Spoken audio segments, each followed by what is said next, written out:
I think we're feeding out to the people there. While I'm waiting for confirmation, the audio and all that kind of stuff is coming in good there to you guys. What I'm going to do first here, I want to remind everyone out there to go to hankstrange.com, sign up for the email list. Okay, that's the best way for you guys to keep in touch with us to keep in touch with you.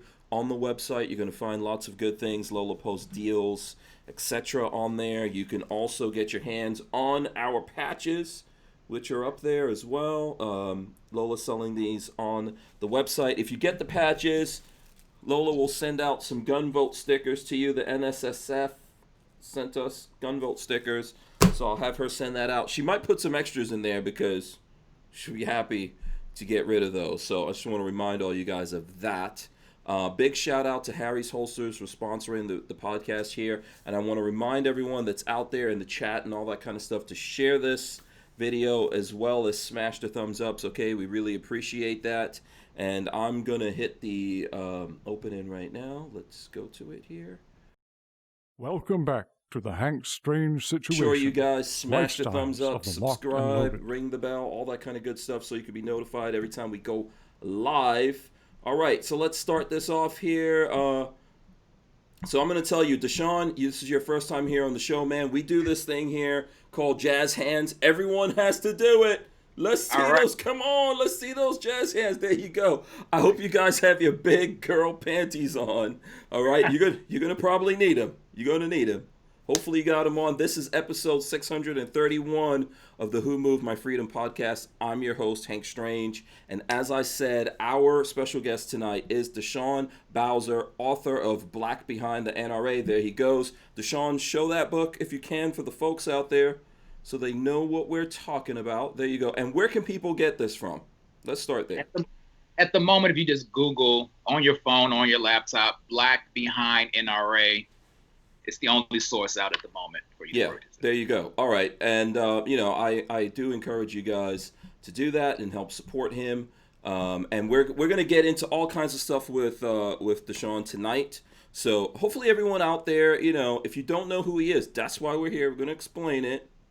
Hopefully everyone remains, I think receptive, I want to say, and respectful, right? You got people always asking me to bring people on, so we're just not preaching to the choir, but we're going to get into all of that now. So first, and by the way, I completely forgot, PRP, Rolando, Puerto Rican Pistolero, my apologies to you, sir. Oh, no, He's not at also all. there joining us. How's it going, everybody? Yeah, riding shotgun over here. Okay, so let's do this, Deshawn. Let's start at the top. Explain to us, obviously you worked for the NRA, right? That's what this book is about. Okay, yeah. So before you worked for the NRA, paint a picture of who Deshawn Bowser is. Okay, from Norfolk, Virginia. I'm an Army veteran, proud HBCU graduate, mass communication is the degree I have. And I was in D.C. area, just eager to start working. And I'm not into politics at all.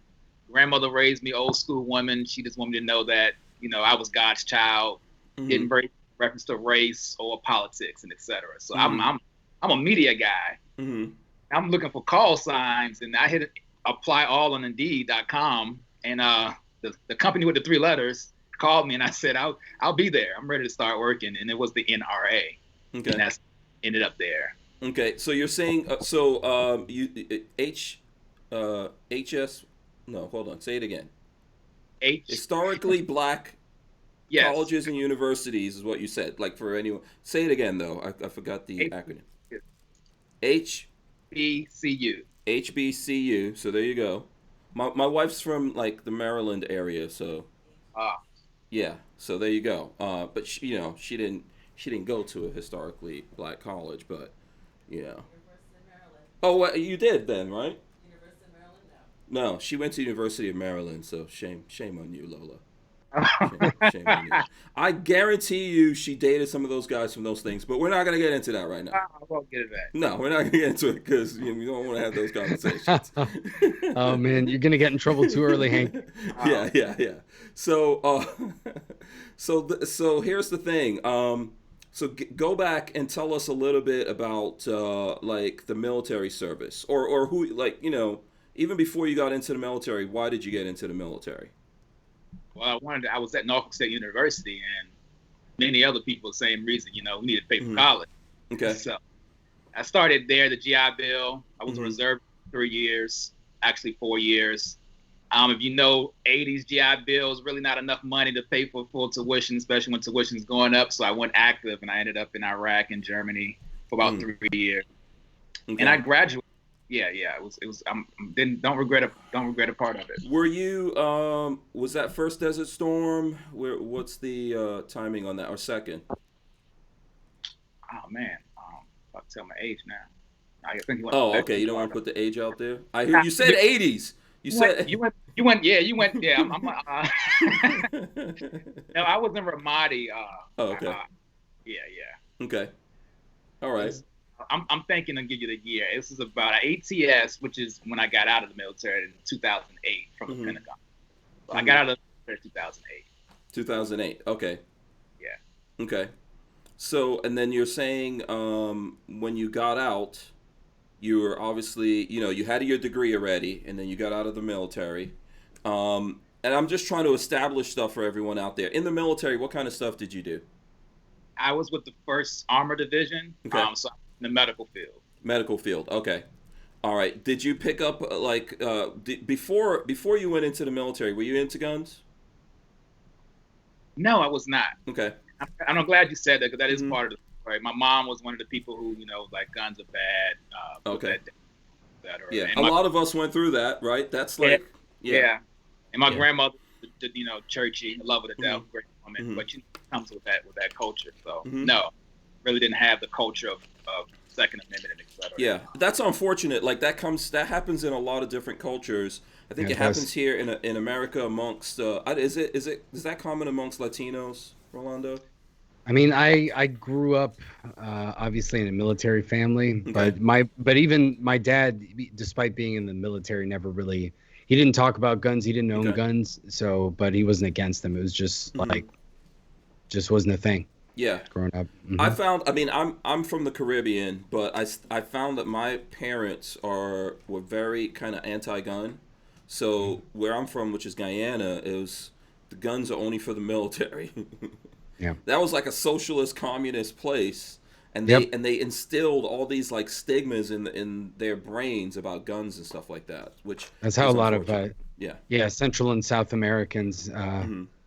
feel about Yeah. firearms. Yeah. Did you find that same thing, Deshawn, growing up? Yes. Okay. Once I got into the military, the crazy part is once I got on the range, Mm-hmm. I was serious about wanting to hit 300 meters. I wanted that expert so bad. It's addictive. Hit me to say, I don't know why I liked it so much, Okay. but I wanted to perfect it. It was fun. Okay. So you did. So in your service, you did start to get into guns and stuff like that, right? Yep. Okay. But when you got out, you weren't necessarily thinking about doing anything in the gun world. This was just something that just came up. Yeah, when whatever you're doing at the moment, like whatever you have a job, you want to perfect that job, be a great asset to that job. So I wanted to be a great asset to my first sergeant, to my team, to my platoon. But once I got out, that was no longer a factor. Firearms around. It was back to the media. Okay, and then then going back here, how did you get this job with the NRA? I went to Indeed.com and I hit apply all. Indeed. What is that? Someone's gonna have to I'm not even sure what that is. It's a job application app. Oh, okay. Yeah. I mean, I remember Monster.com and stuff like that, but I'm from It's like that. Oh, okay. I'm from the old school. It was right after Monster. Oh, it was. Okay. All right. Okay. Cool. So you just like you just did reply all to everything. It was like you supposed to check the ones you want to apply to. I just hit the one at the top and it checked all of them. Okay. Yeah. I was like, let's get started somewhere. Yeah, the reason why I'm asking this, and if you look at and I'm really trying to make sure that I do this in a methodical way so I can help everyone out here, right? If you look at some of the things for your book, so for example, I'm putting it up here on the screen. Let me see, where is it? I just moved away from it again. All right, I'm just gonna go ahead, throw the book up there, but I'm gonna put on the screen what you've got written. This is on Google or something. It says Black Behind NRA, a true story, an honest and raw collection of journals written by Deshawn Bowser. Deshawn Bowser, a young black American, an Army veteran who secretly undertakes as a Democrat. He works as an NRA employee, then exposes the organization. The journals share his experience behind the walls of the NRA with mental anguish, discrimination, culture shocks, possible death threats, good friends, racism, and more. Okay, so, I'm assuming you wrote that, right? I did. Okay, so the weird thing there that I'm trying to figure out, did you work for some company? Were you like an actor? Was this a setup that you went to work for the NRA as like a Democrat undercover to expose them or something? Not at all. I was just a Okay. young man, started working. I went in not knowing what the NRA was. Okay. I'm also, like I said, my grandmother raised me. I'm a praying. I fast and pray several times during the year. Okay. So also in obedience to that, no matter what job calls me next, God, that's where I'm going, and I'm going to, prove to you that I can do this. So once I stepped in the building, that's how I was stepping in the building. Okay, so you believe in his mysterious ways. Yeah. If we're having a conversation about God here, Mm-hmm. and you were looking for a job. So I just want to make it clear, because if someone reads that, I think, even like I read it and I got it a little twisted. I was like, wait a second. Was this guy like an actor or something, and then some organization hired him to try to get a job at the NRA, and then he went in there? Because it kind of sounds like that in that description. The big thing is, and I shared this before, is that a lot of people don't believe that I didn't know what the NRA was. Automatically, that throws people off to seeing that title. But it's true. There's a lot of people who grow up not into politics. I don't know you never heard of the NRA from anything. Nothing. Never. You never heard of it from music or movies or. The part is, now that I go back and look at movies like Rosewood and Spike Lee movies, and my favorite scenes in Hoodlum. Yeah, Ice Cube, was it Ice Cube and Triple X, and he was talking about the NRA and Triple X. Yeah.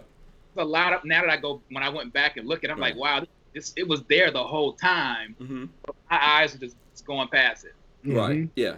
And this is not in a positive way. In like generally in things. Let's put it this way. Like, so in black culture out there, if you want to talk about hip hop, black movies, etc., I can't remember if I ever saw anything positive about the NRA and those things. So I don't know what your what your idea. Oh, wait a second. Oh boy, hold on one second. Yeah. Hold on. We got Devin here. Yeah, so we got to drop him in here. Boom. Devin, you're early. Am I? Yeah, it's cool though. I'm not complaining. Oh, my bad. No, man. That's good. That's good. I'm glad you came in early here. So we were just like in the beginning. So Okay. I'm just establishing stuff. So we've got Devin from Trenchwork Chronicles in here as well. And I want to tell you guys, before we get into this, when I was trying to look up and see what's actually going on with you, Deshawn, I found the podcast that you did with Devin. I think it's episode 80, Devin. Yep. On Trenchwork Chronicles. If you guys aren't looking at it or listening to it, I should say, do that. I'm trying to find. We'll get you a link or something like that to help you guys out with that. Okay. Okay. There's got to be a link in here somewhere. Yeah. Lola, if you don't mind, I don't know if Lola, if you could find that link, put it in the description or put it in the chat or something like that to help these guys out. But I listened to that podcast, really good. I recommend everyone, if you want to know more about this, go to Trenchwork Chronicles, listen to episode 80, then listen to all the other stuff that Devin's putting up there.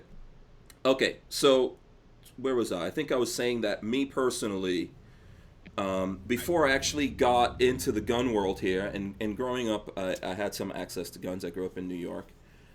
You know, my experience with the NRA was through movies and hip hop and things like that, and it was negative, right?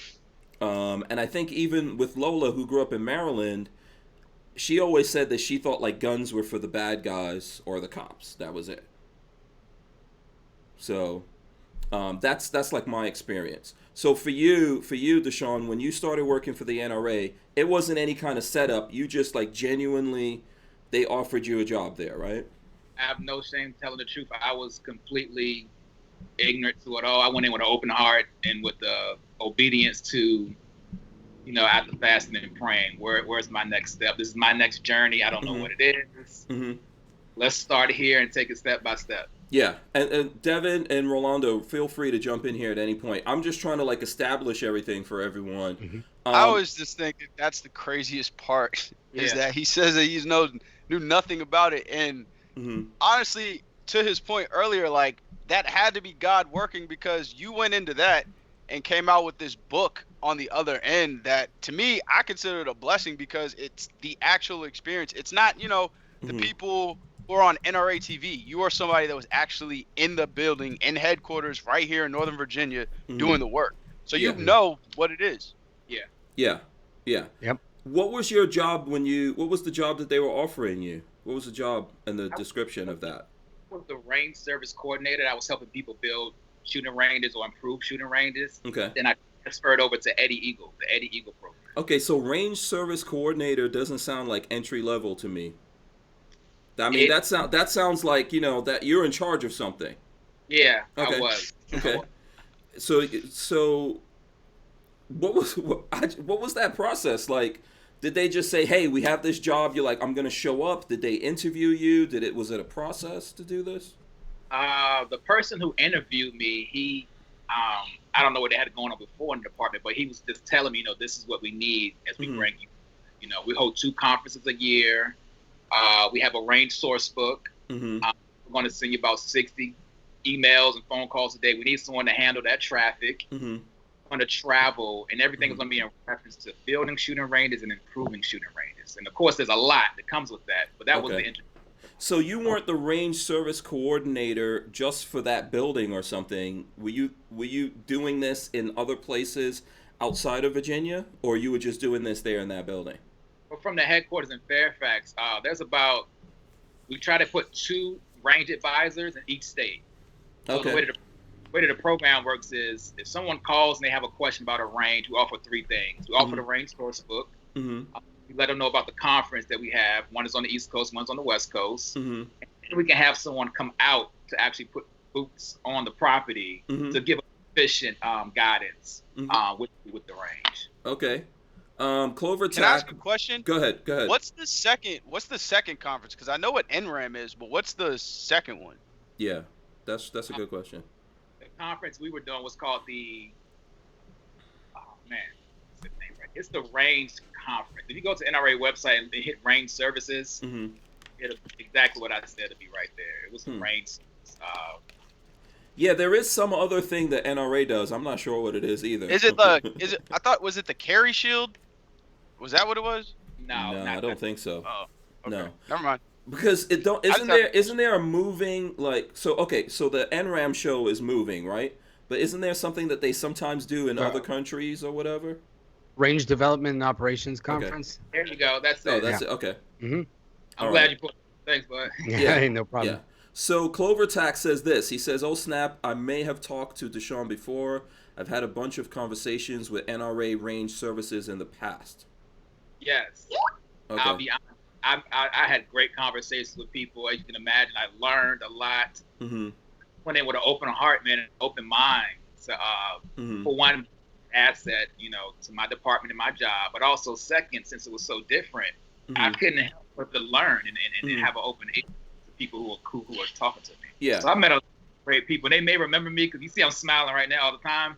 So I'm pretty sure I was smiling with him as well, and trying to basically answer his question and be a great person to everybody. Yeah. So when you went in there, did you have a feeling like, because was there another person that had that job already and you were replacing them, or was this a new position they opened?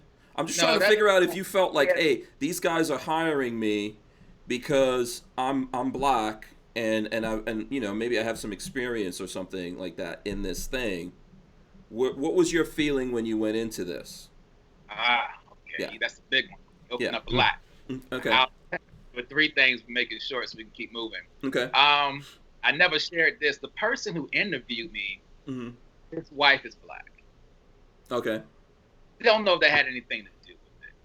But he also was not a fan in the building. A lot of people didn't like this guy. So I don't know if Okay. he hired me on some like, you know, maybe let's be real spiteful and bring the black guy on the fourth floor. Right. I'll tell you, you know, but so that was part of it. But I would say second, I had experience being hired because I was black. I was kind of brought in to see if you can do this job, then you're our guy, because they give you a probation period first. Okay. And I wanted to prove myself before my probation period was over. So I didn't go in saying, let me be a great black guy. I said, let me go in, regardless of my color, to prove that I'm a great asset for this job.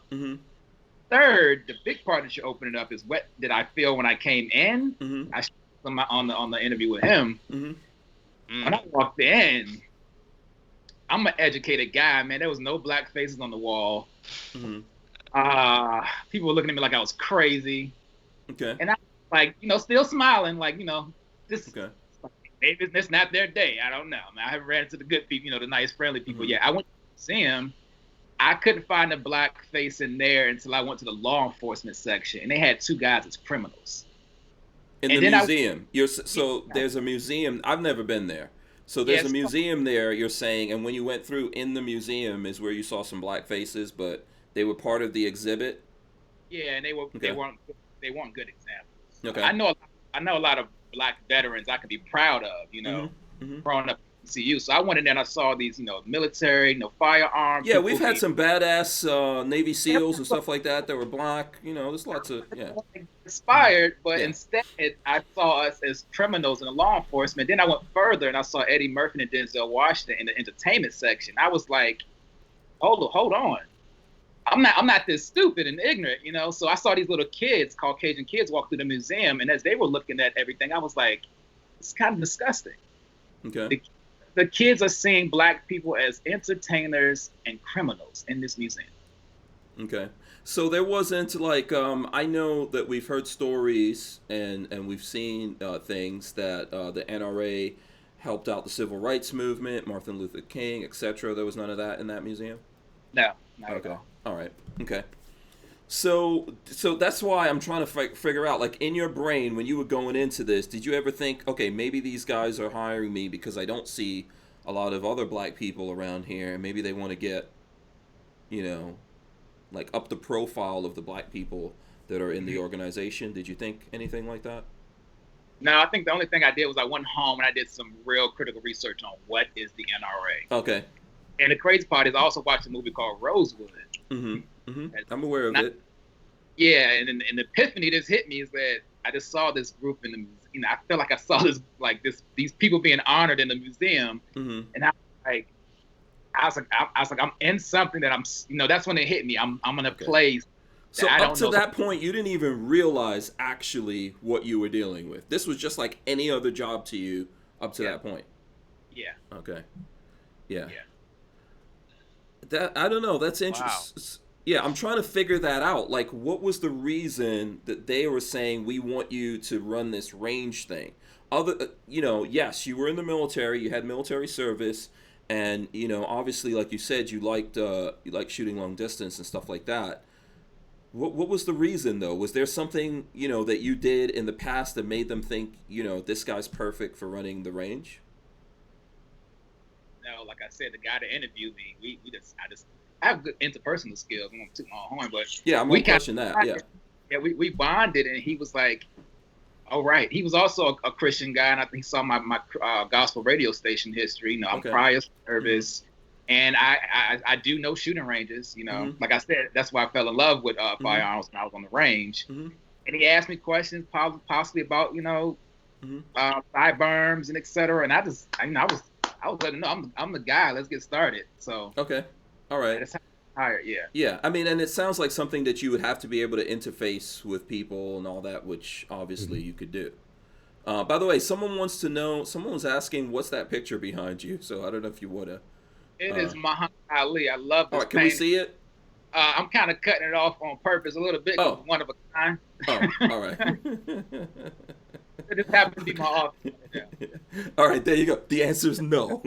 That's hold on. Let me see if I could go full screen. Yeah, we can't really see the whole thing. Yeah, we can see the USA part. So that's when he was on the Olympic team. There you go. Okay. All right. Nice. Okay, there we go. We got that covered. for all the people out there that that want to know about that. Okay, so you started working there. You went through your probationary period. How long was that? I want to say it was 90 days. 90 days. And Clover Tack wants to know if part of the job getting certified as an RSO or a chief RSO.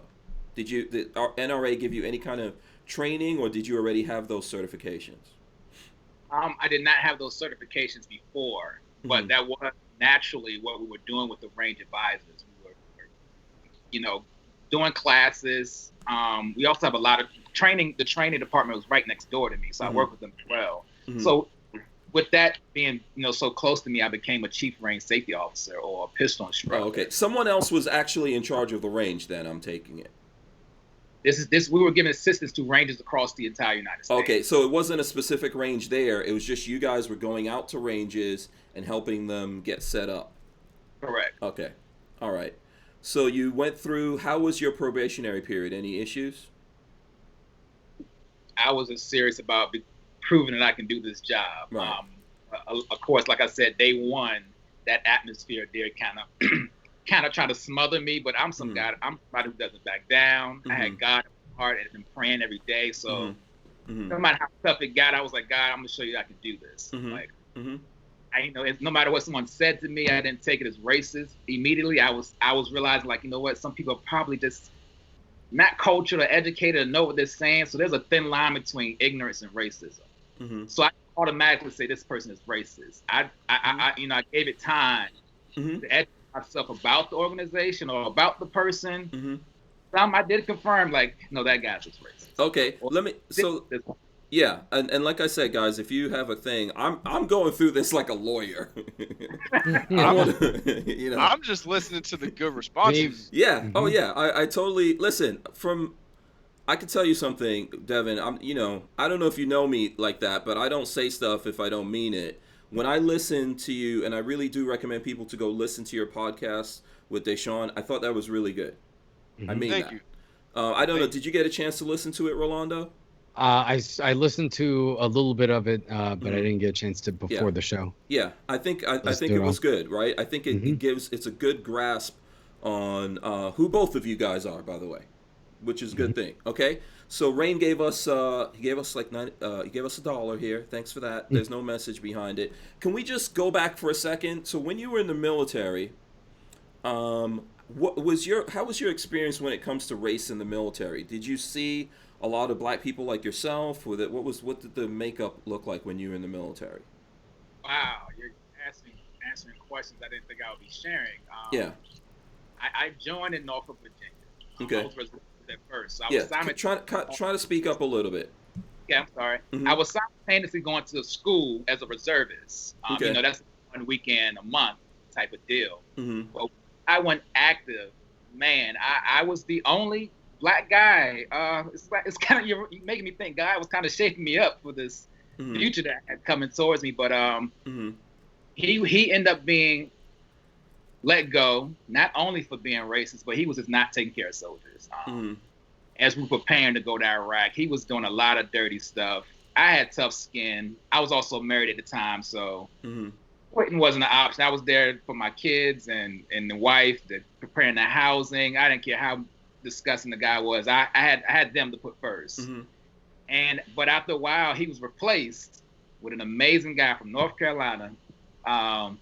Tall guy. He came in and, man, he took care of everyone. He made me proud to be a veteran and an American and a soldier, because that's what it was all about. But when I first started, like you said, I did experience also some rough. I think that happens to a lot of people. There's a lot of guys out there joining the military. A lot of young people of color doing, and it's like this for a lot of people. You're coming out of your parents' house for the first time, boom, or you're in college or something.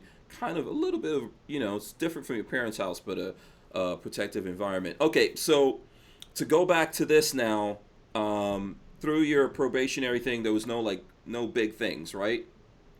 You were just getting to know the NRA and all that. No big things going on. How long did you do all of this? How long did you actually work for the NRA? I started November 24th, 2014. It's crazy I remember that day. Okay. the paper and I said, Mm-hmm. we're going to do this. Yeah. I was there for a little over 4 years. 4 years, okay. And then did you do a lot of traveling? Go out to a lot of ranges or events and stuff like that? Did you ever go to the NRAM? That's like the annual meeting for NRA that moves around different cities. Did you ever do that? A lot of departments did a lot of traveling. I'm very familiar with the conferences you're mentioning, but I did the 2 conferences a year with Range Services. Okay. And then when I transferred over to Eddie Eagle used to travel to about 9 cities a day. Of course, that was like law enforcement and school and teacher conventions. And also, I went to annual meeting also. Okay. All right. Yeah. So how's like your experience? Because there's a lot of folks out there that never heard all of this. So in that time, give us. I know you wrote the book, and obviously people can get that here. But give us an overview of your experience. For 4 years, you worked for the NRA, right? Yes. Yeah. I'll say the light one first, and then I'll drop a heavy bomb. Mm-hmm. Of course, I stuck out. I stuck out in many rooms. I stuck out in many things, but that didn't affect me because I like I said, I had an open heart and I was open to listening. Mm-hmm. Didn't choose any side. I was there for the Second Amendment and to help people. I'm at work. Mm-hmm. I'm not on my personal time. Mm-hmm. So I wanted to help people and be sufficient with my job. I stuck out. I didn't notice the low amount of African Americans that were at these events. Most of them were local. How do I say it? The local help that came to help out. Parking lot, trash pickup, food services. Mm-hmm. Those were mostly the African American people there. It was a very low number. Were those people employees of NRA or just employees of the ranges? No, I'm speaking of something like annual meeting. Oh, okay, at the annual meeting. Okay. Meeting, I would pay attention to the ratio of African Americans. When you went to the annual meeting, do you remember which ones you went to? I was in Dallas. Okay, that's not too long ago then. Yeah, that's the one. That's the last Maybe one. like 2 years. So you didn't see you didn't see a lot of black people at that meeting in Dallas? No, and I was actually offended. It was one guy, a tall cowboy. He stuck out. I went to did you see me? Did you see Devin? Did you see I wasn't there. Maj? Okay, you weren't there. Did you see Maj? I was in Indianapolis. Oh, you were in Indianapolis. Okay. I was stuck at the Eddie Eagle booth in Dallas. Oh, yeah. Well, okay, yeah. I don't remember ever going to the Eddie Eagle booth. So I was surrounded by kids. Wherever the kids were going, that's right. So if memory serves me correctly, the Eddie Eagle booth is usually close to where they're doing those raffles for all the guns, right or wrong? You're talking about it usually is, but not all the time. Yeah, but not all the time. It was not in Dallas. Yeah, so if no one out there has been to an NRAM, one of the big things is that they have these raffles for all these different guns. I think Wall of Guns, is that what it's called? Yes, yeah, that's the correct name. Yeah, Wall of Guns, some amazing guns, some very expensive ones up there, and you buy raffle tickets, and what is it, like every hour or something they give those guns away? I don't want to mess up their program. I don't. Yeah, whatever it is. So and then how many do they give away? A lot. Yeah. Yeah, I don't know if Deshawn's familiar with that, but it's a lot of guns. If you've ever, if you've ever seen it, a lot of guns, a lot of expensive guns. Some of those guns are $2,000-$3,000, maybe more than that. And go ahead. Oh, I was going to ask, what did you think about the actual Eddie Eagle program, like outside of necessarily how they treated you? Because a lot of people some people criticize the NRA's programs and say they're outdated. Some people say that they're pretty good from like a beginner's perspective. So I was curious, since you were really there with Eddie Eagles about as introductory as you can get, introducing it to kids, if you thought that at least that aspect was pretty good, or if you thought it could be improved, or what you thought of that. Yeah, across the board, all the work that I did at the NRA, I was unapologetically black. I would say that. So I was not going to lie for them in reference to any of that. So when it came to the Eddie Eagle program, I have to be honest. Across the board, it's a simple, stern message. I mean, child comes across a firearm, he tells them stop, don't touch, run away, tell a grown up. I mean, that's good. I've seen kids watch the cartoon and then come back with a testimony from their parents and say it actually happened, in real life. They saw it and they referred to the Eddie Eagle message. I mean, if you could put that program, not necessarily that program, but something, that stern message in any type of neighborhood, any type of demographic for a child, I was supportive of it. You would be supportive of that, yeah. People have to absolutely teach their kids about guns. They really need to.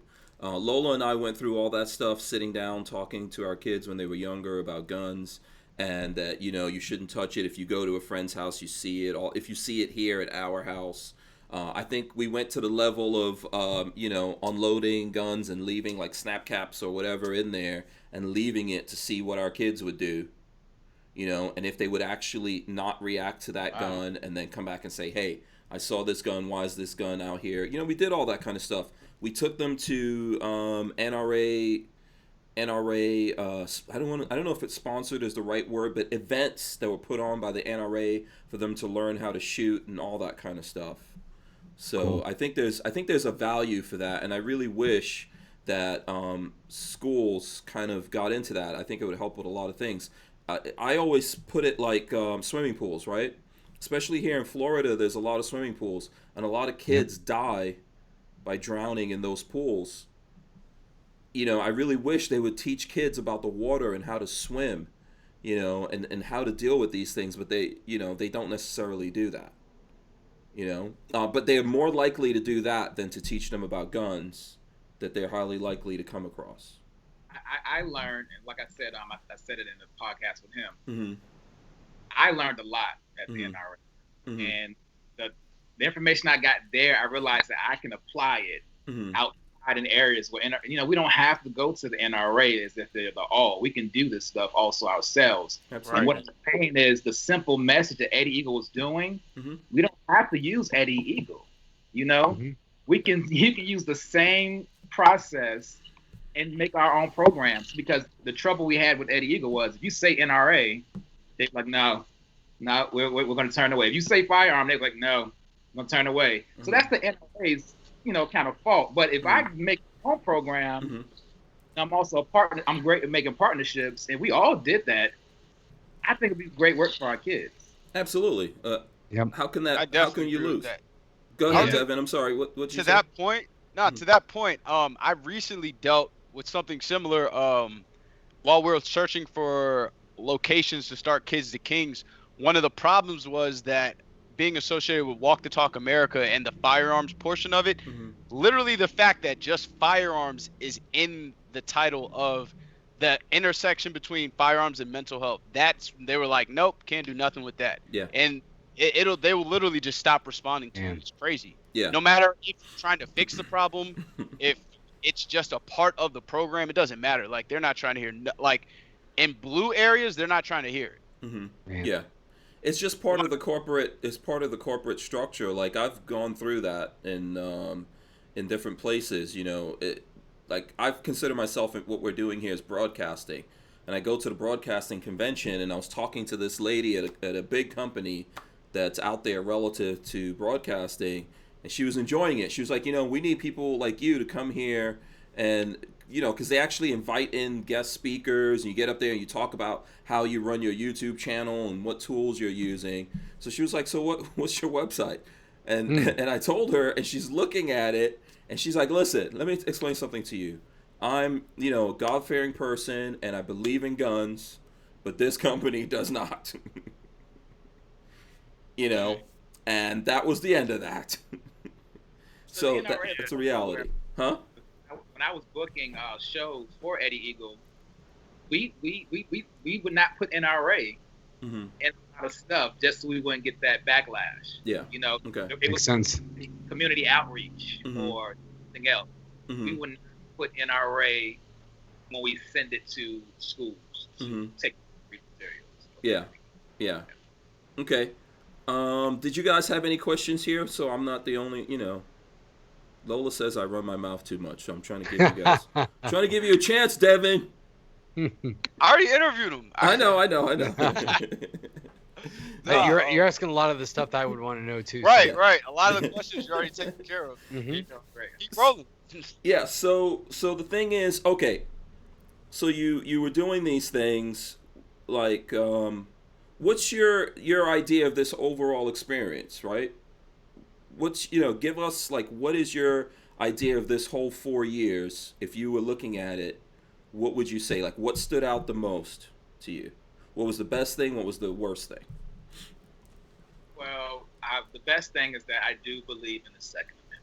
You do? I learned the importance of it and so much more by Okay. working there. The bad part is, I won't say the bad part is, but I also learned that, unfortunately, a lot of stuff wasn't for African Americans. I would say a lot of stuff was showing me that they don't consider the Second Amendment for African Americans. Okay. And I fought hard on not believing that, but by the time my 4 years was, what's up, I was like, it's true. Okay. Fortunately. You gotta tell the Wayne LaPierre story. Yeah. Okay. We'll definitely get to that. But let me ask you this: when it comes to the Second Amendment, first, I'd like to get, like, what's your take on the Second Amendment so far as you see it now, having gone through that and learning from the NRA, at least, because I'm assuming they're the ones who really introduced you to the second, right? No. I'm a big Black Panther fan. Huey Newton taught me everything. Oh, okay. So you learned about that before you went into the NRA. Yeah. Okay. Did they add anything to that while you were there? I couldn't find Huey Newton anywhere. No, but I'm saying, did the NRA add anything to your so if I say to you right now, tell me what the Second Amendment means to you, it's gonna all come from the Black Panther side of it, or was there any of that came from the NRA? When I was, you mentioned the Black Panthers and Huey Newton. When you mention anything and it hits close to home, that's the stuff you grab onto and you plug onto it, and you be a visual learner, whatever. Mm-hmm. But while I was in NRA, I was more so being educated on. It wasn't stuff that I feel like was for me. Mm-hmm. It was stuff that was for other culture, or what they would say are the good guys. Mm-hmm. It was stuff that was outside of my upbringing, So I love the dog whistle of the good guys. I hear that all the time, dog. Yeah.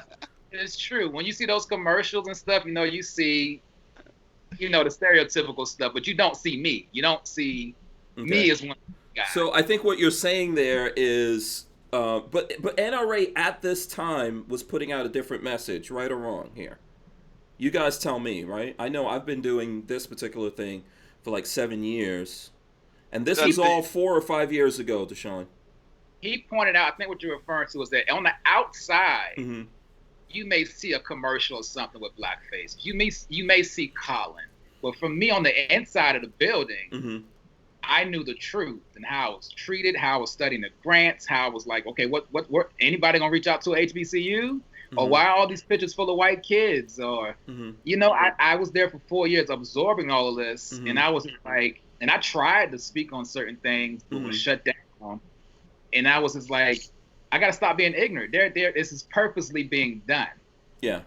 And they don't care if I walk away on any day. They'd probably be happy that they won't have to deal with someone educated calling them out on something. Yeah. So I think, let me just get this on the record. What does the Second Amendment mean to you?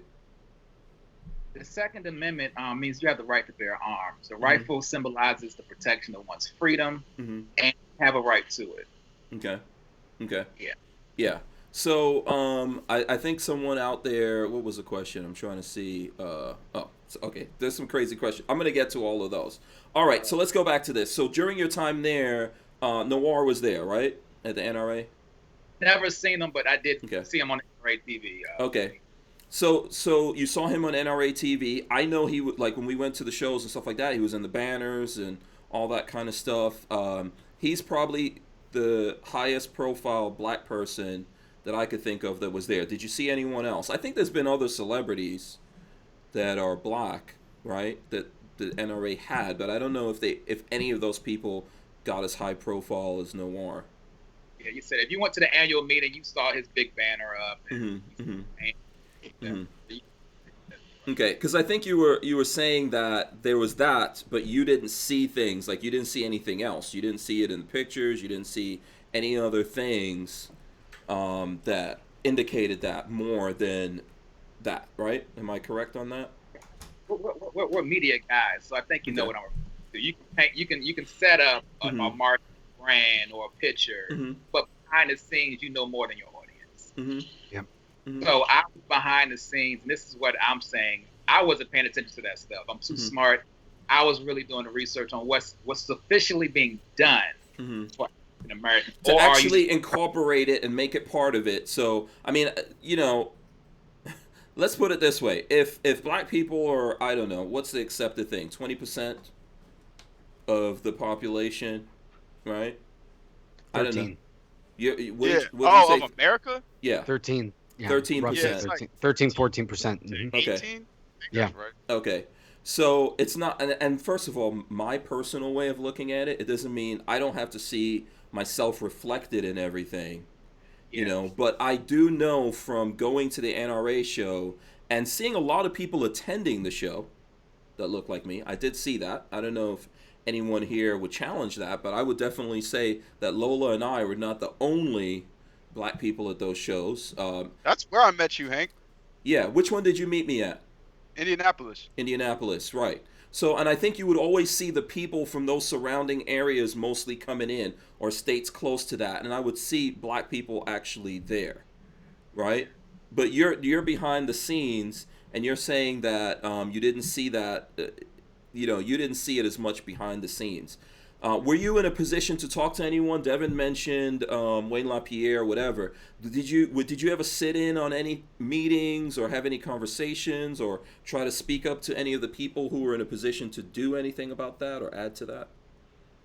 Please tell that story. That story is crazy. Well, Mhm. first know that they're very unapologetic about who they are, where they Mhm. stand. Mhm. Been that way for years. Mhm. Wayne LaPierre definitely says that we are law enforcement and military. Okay. Not interested in representing or backing anything else up, pretty much. So But I don't. I mean, okay. So from what you're saying, and I'm not questioning it, I'm just trying to understand it. You're saying that behind the scenes, to them, the core membership of the NRA or who they were representing were law enforcement or military. it was an incident we had in a room, and I explained on the show. He showed Hmm. a video. I think it was supporting the NRA carry guard. It was promoting something, Okay. and the video had no women in it, Hmm. no African Americans in it. And then at the end, he was like, what is the video missing? Come on, guys, be honest, what we got?" And I'm like, Yeah. It's always a trap when corporate guys say that. By the way. "Yeah, everyone's quiet, but you can like see it in my Yeah. face." And It's I'm always a like, trap. It's like when they say, "What's your biggest weakness?" "Yeah, Don't answer be that. honest, guys." It's like, right. Uh-huh. Hmm. But he saw me. I never forget this day. He locked eyes with me, and then he immediately said, "We are law enforcement military. That's who we are." I was like, "Wow, okay."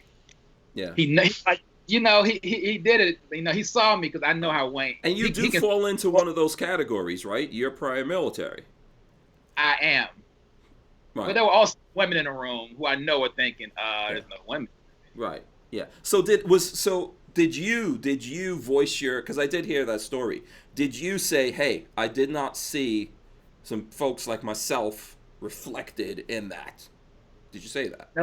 No, Okay. because I've had a lot of experience. I've tried to speak up before. I'm Mhm. outnumbered. People laugh it off. It's shut Mhm. down. Mhm. If I push it even more, I look like I'm being the race guy. Mhm. And then I'm also very scientific with debates. So when Mhm. he did that, I realized that he kind of blocked my opportunity to say, "Hey, there's no African Americans in the film." He can also say after that, there's military and law enforcement African Americans in America. So why are you being the race guy now? Mhm. Mhm. So I didn't set myself up for that one on that Mhm. particular. Mhm. Yeah. Did any of the women? Did anyone else? So let's say not in the meeting, right? But outside of the meetings, did anyone else have conversations about this? No. I was Okay. very, very alone. Okay. So there wasn't like any kind of water cooler conversations. Make sure you speak up so people can hear you. Mhm. Yeah. Yeah, Yeah. So there weren't like any water cooler conversations with people. not with me, especially not in Okay. reference to race. It was shut down. Like, Okay. I think it was that way. Okay. Right. Right. No one hears me, clearly. Mhm. Okay. What's your I take? would say Go ahead. I would Devin. say that parallels exactly how they treated Antonia Okafor when she was running for the board. And after she gained all the support and they basically shunned her out of running for it, they immediately changed the rules so she couldn't run again and gave some, whatever reason that they did. But obviously it was because she was running for the board. Yeah. It's what they do, for real. Like, we have examples of Ken Blanchard from before any of us were doing this, who was being treated terribly by the NRA. It's what he said. They'll put a couple of big faces out there to say that, oh, we're diverse. We'll throw these diversity dinners, but they'll never actually put the resources that they have into the communities that they're actually always using as talking points. Yeah. Well, it's funny because sorry to interrupt you. Nah, go ahead. It sounds like it sounds exactly when Deshawn first described it. It sounded like exactly like that rant that Sonny Johnson gave about the Republican Party. That it's like you guys talk a big game. Good reference. You guys talk, when she was in with Trump, with he brought all these black conservatives to the White House, and she was the only one that was like, I'm gonna tell it like it is. It's like, you guys talk a big game, but you don't show up and you don't come into the neighborhood. And it's like, at a minimum, you have to do that. And it's like, it could be malicious, it could be because of history, but sometimes I just think it's like, we've been doing it this way for so long. It's a waste of time and money to even try at this point, because it's a wasted effort, or the return on our investment is going to be so low that it doesn't behoove us to do it. So and to add to that point, we can use Colion Noir as an example. He was literally taking hits from his own black community and anti-gunners at the same time, right? This whole debacle with Ackerman and McQueen unfolds, and they put him on a shelf for a year without any contact, by his own words. They haven't spoken to him. How can you treat somebody like that? Like, this dude went to bat for you for years, and the best y'all could do was just say, yeah, we're done with you, no communication at all. Like, to me, that's crazy. I would like to add he's still out there batting right now, by the way, and he's still taking blows from both sides.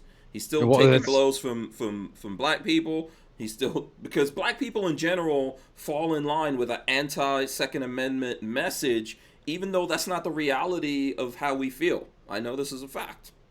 Well, right? I'm speaking, also within, like, the quote-unquote black Second Amendment community that sees the NRA as the racist organization that they can be sometimes. I'm not going to say they're always that, because it's a big organization, but, the higher-ups, they've shown what their priorities are. Yeah, I think in to lots... me, he's the prime example now of what the NRA is. I would agree with that. Let me just get this comment from Robert in here, and then I want to say something. He says, "Can this be more attributed to NRA chasing the easy cash cows rather than malice towards certain demographics? You stated it yourself. The NRA is persona non grata in blue areas." And the thing that I would say about that is, my experience in the 2A of the gun community is there's lots of guys in the gun community who don't like the NRA. And they're diehard gun guys and Second Amendment people. And, they also have problems with it. So I'm not trying to negate problems that people would have, being people of color, right? Saying like, yeah, we don't feel like really 100% accepted or whatever. I'm trying to say there's also other people who don't like the NRA or how they're moving, which indicates to me it's not just that Wayne, I would believe he maybe has some really old ideas and ways of looking at things and doesn't like certain people or have any respect for certain people. But at the same time, this is an organization that he 100% runs. It's not really a public organization or one where they care about the members. Regardless of who those members are. So the majority of those members, if there's 5 million members and there's 13%,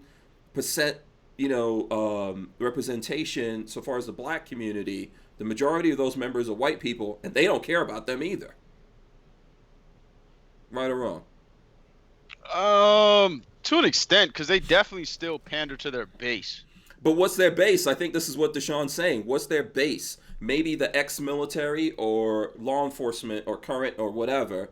That's what they. If that's correct, maybe that's what they feel. Their base is. That would be their base, but to the base of the Second Amendment and what everyday Second Amendment people look like, it's a rainbow. Like, look at the panel that we're on right now. Nobody's the same.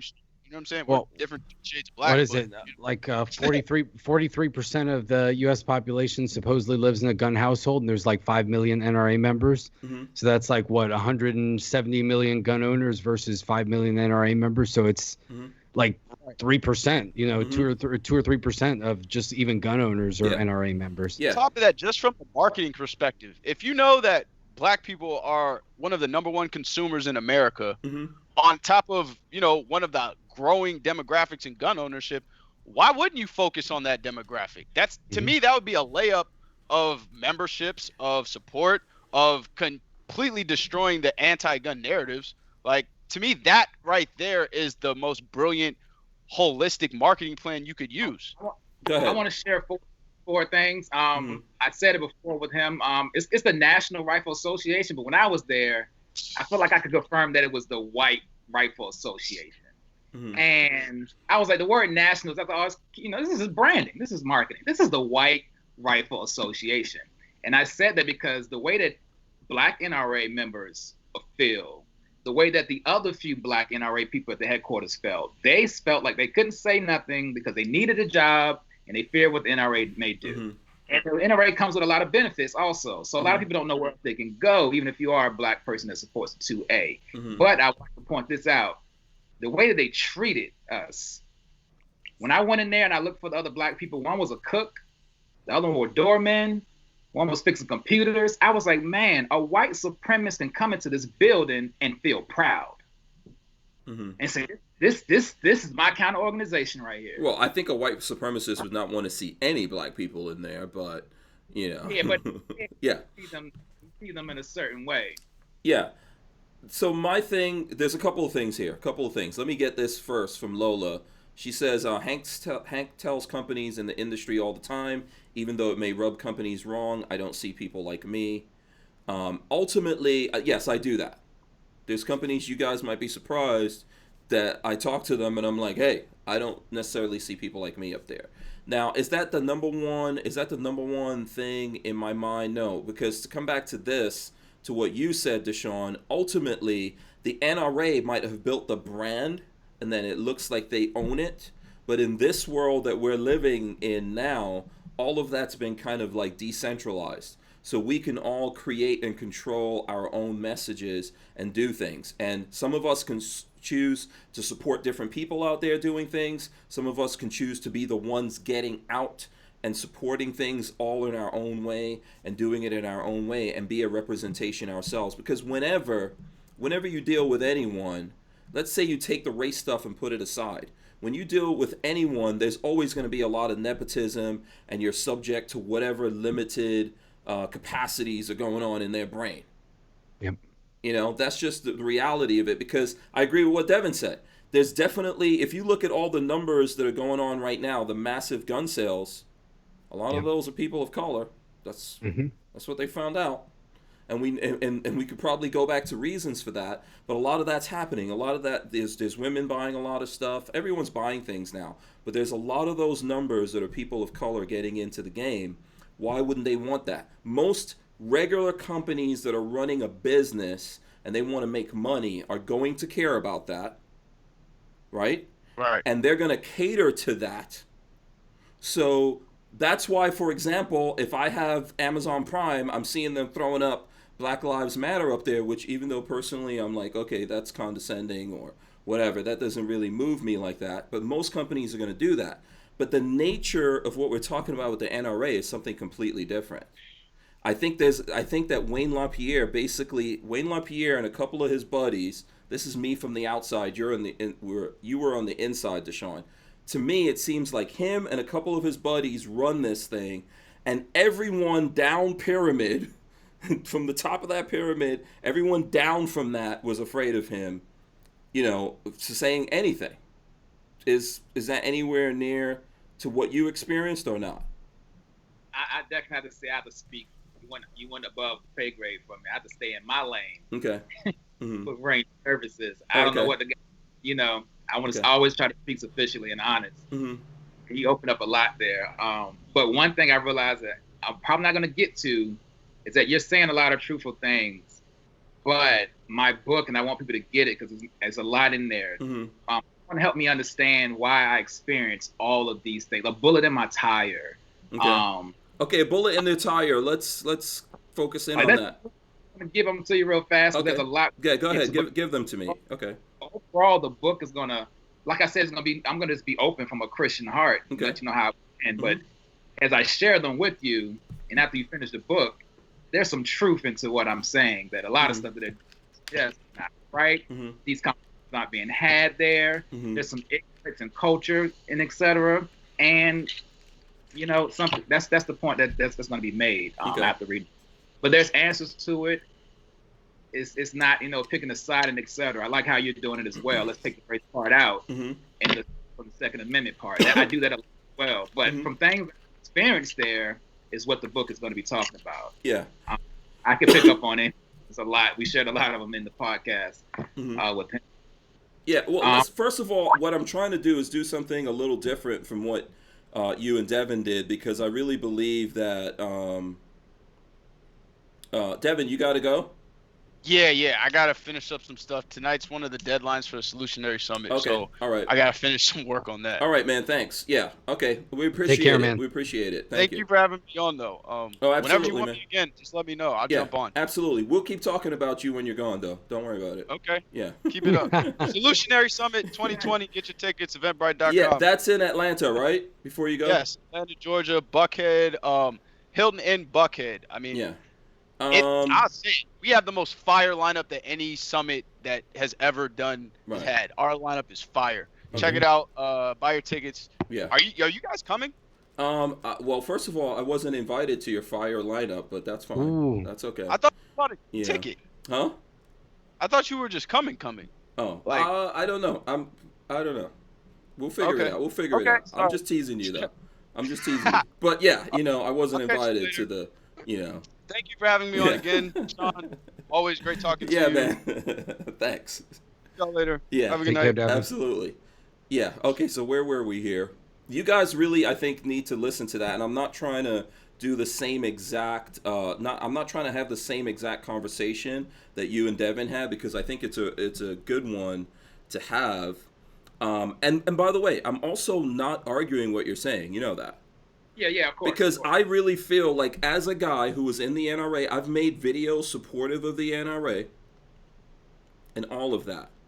And when I look at it, and I can't tell you guys that I had some like super negative experience with the NRA, because I didn't. Like, my only experience actually interacting with anyone from the NRA, there's like two of them that stand out in my mind. There was one of the shows, and I think it was in Kentucky, that when I went to that show, they did not want to give me my credentials. It wasn't just me. It's like everyone, all the media, the YouTube guys were having this problem at that show, right? And I think they were afraid that the YouTube guys were somehow, they were afraid of the media at that time. You know, we're talking like NBC or whatever. But they lumped NBC and, you know, whoever, CNN and all that into the same basket as YouTubers. So for some reason, they didn't want to give me my credentials, even though they already approved me and all that before I went to the show. So I had to, like, this is a massive bureaucracy in the NRA. And I was moving around the whole show to find the place that would give me my thing. And I was over there arguing with them. And then finally a guy steps up. I can't remember his name right now. And he's listening to me arguing, because I was like, if you guys aren't going to give me this thing, I'm actually going to start making a video about how the NRA is refusing to allow me into the show. And he heard that. He stepped up. He was like, okay, so who are you? Explained it to him. I saw him looking at something on his phone. And then he told him, give that guy a badge and put whatever he wants put on it and move on. The YouTubers are not our enemy. They're pro-gun. Let's move on. So that's one. And then the other experience I have is I was actually part of the thousand man shoot. You know, cool. Yeah. Which went down with Henry Rifle, and there I interact. Like, Henry Rifle really put that on, but they did it with the corporation of the NRA.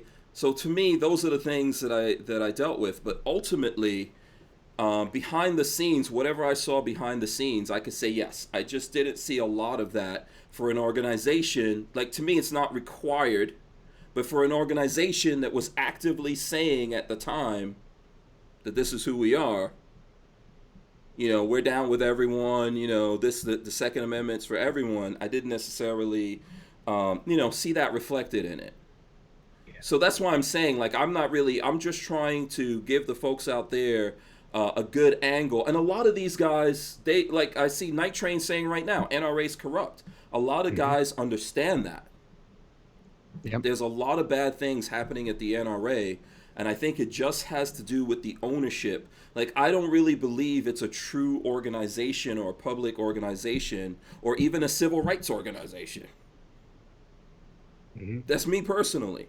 Because if it was that, they wouldn't try to ice out the members outside of what we're having. Like, the biggest part of this conversation may be about race, because that's your personal experience. But outside of that, I really don't feel like this was a civil rights organization or anything like that. I think it was just a money-making scheme. No, and they ice everybody trying to get on the board, too. Yeah. Oh, I'm sorry. Yeah, you're right. You're right, Rolando. Go ahead. Yeah, I'm just like you, but it's just when I come across situations that bothered me, it was why is the situations that bother me, it's always race related. Like it's 100% across the board. If something happens with a possible law enforcement violation and it involves race, it was never no one ever was like listening to my side. It was shut down. Or what's the guy, Castile. That's not this name. Philando Castile. Philando Castile. When stuff like that, like I said, I started in 2014. You know how many incidents happened over 4 years, and I'm behind the walls. So every incident that happened, office talk was just, it was hurting to me. You know? And these are great guys. I met a lot of great guys and great people. Like I said, across the board, the NRA, you can meet a lot of great people. Not everyone is racist and et cetera. But the things that I experienced, I experienced too many of them. To be such a supporter of the organization, you know, and it wasn't like, oh, this is once in a while, it was just one bad apple here and there. After a while, it was like, this is from the bottom all the way to the top. How did you did you have a question, Rolando? Well, no, I figured this might be something I wanted to ask a little later on, but I figure I'll ask it now. Okay. Obviously, you're speaking about a lot of the negative experiences that you have, and you're no longer with the NRA. Has that? How have you used that to motivate you to like? Are you more adamant about the Second Amendment and the importance for like, especially like minority community and things like that? And are you using that experience like this is where the NRA failed, and you know failed me as an employee, but I feel like they failed the Second Amendment in general. And how you're trying to use that in a positive way. Have you done that, or is that what you're doing now? Or most definitely, this is the beginning stage of it. A guy called me from Chicago, wanted to build a range, and he had a dilemma. Like I said, in the African American community, people who look down on guns, and just overall, what I've learned now that I'm outside of the NRA, I feel like I can take what I know and educate others on it. And I'm open arms to anyone who's wanting to work together.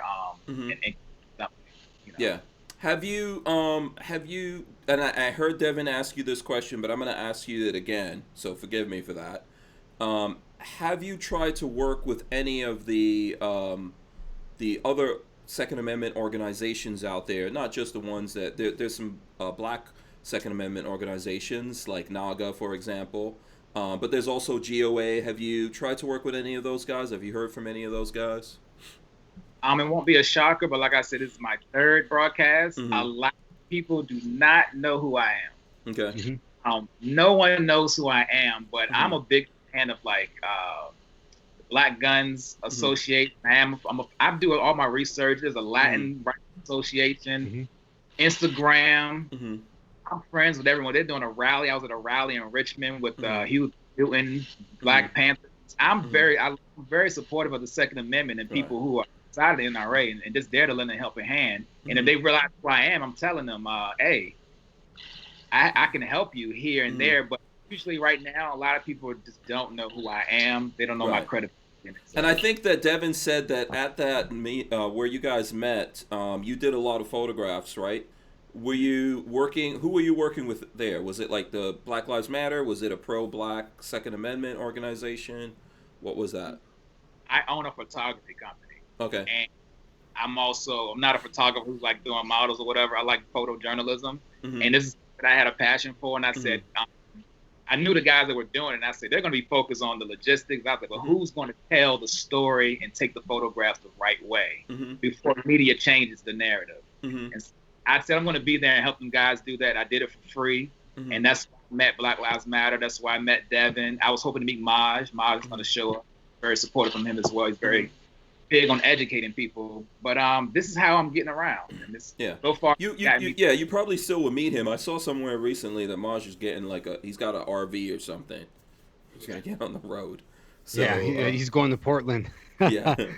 Oh boy. Yeah. Yep. So that RV is gonna, hopefully that RV does not get burned down to the ground somewhere. I think I saw Devin commenting. He's like, "We're gonna get bulletproof glass installed, right?" Yeah, but no, listen, actually, seriously, I don't want to see anything like that happen. No, of course not. That would be terrible. But, I think that, look, the opportunities, as long as you're here and you're living, every day you get up, you have an opportunity to do something better than that, We're having this conversation because we don't hear from people like yourself all the time, and I'm just trying to, get around in this and see what I can get out. Maybe, one, help you get people interested in the book that you wrote, but also to just get a really good idea and put it on the record for people who, even if they don't read the book, they could come in here and they could see this and understand it, and maybe just that little thing goes in their brain and they think about it and they go through other things in life and they realize, because sometimes we don't even realize what we're doing, right?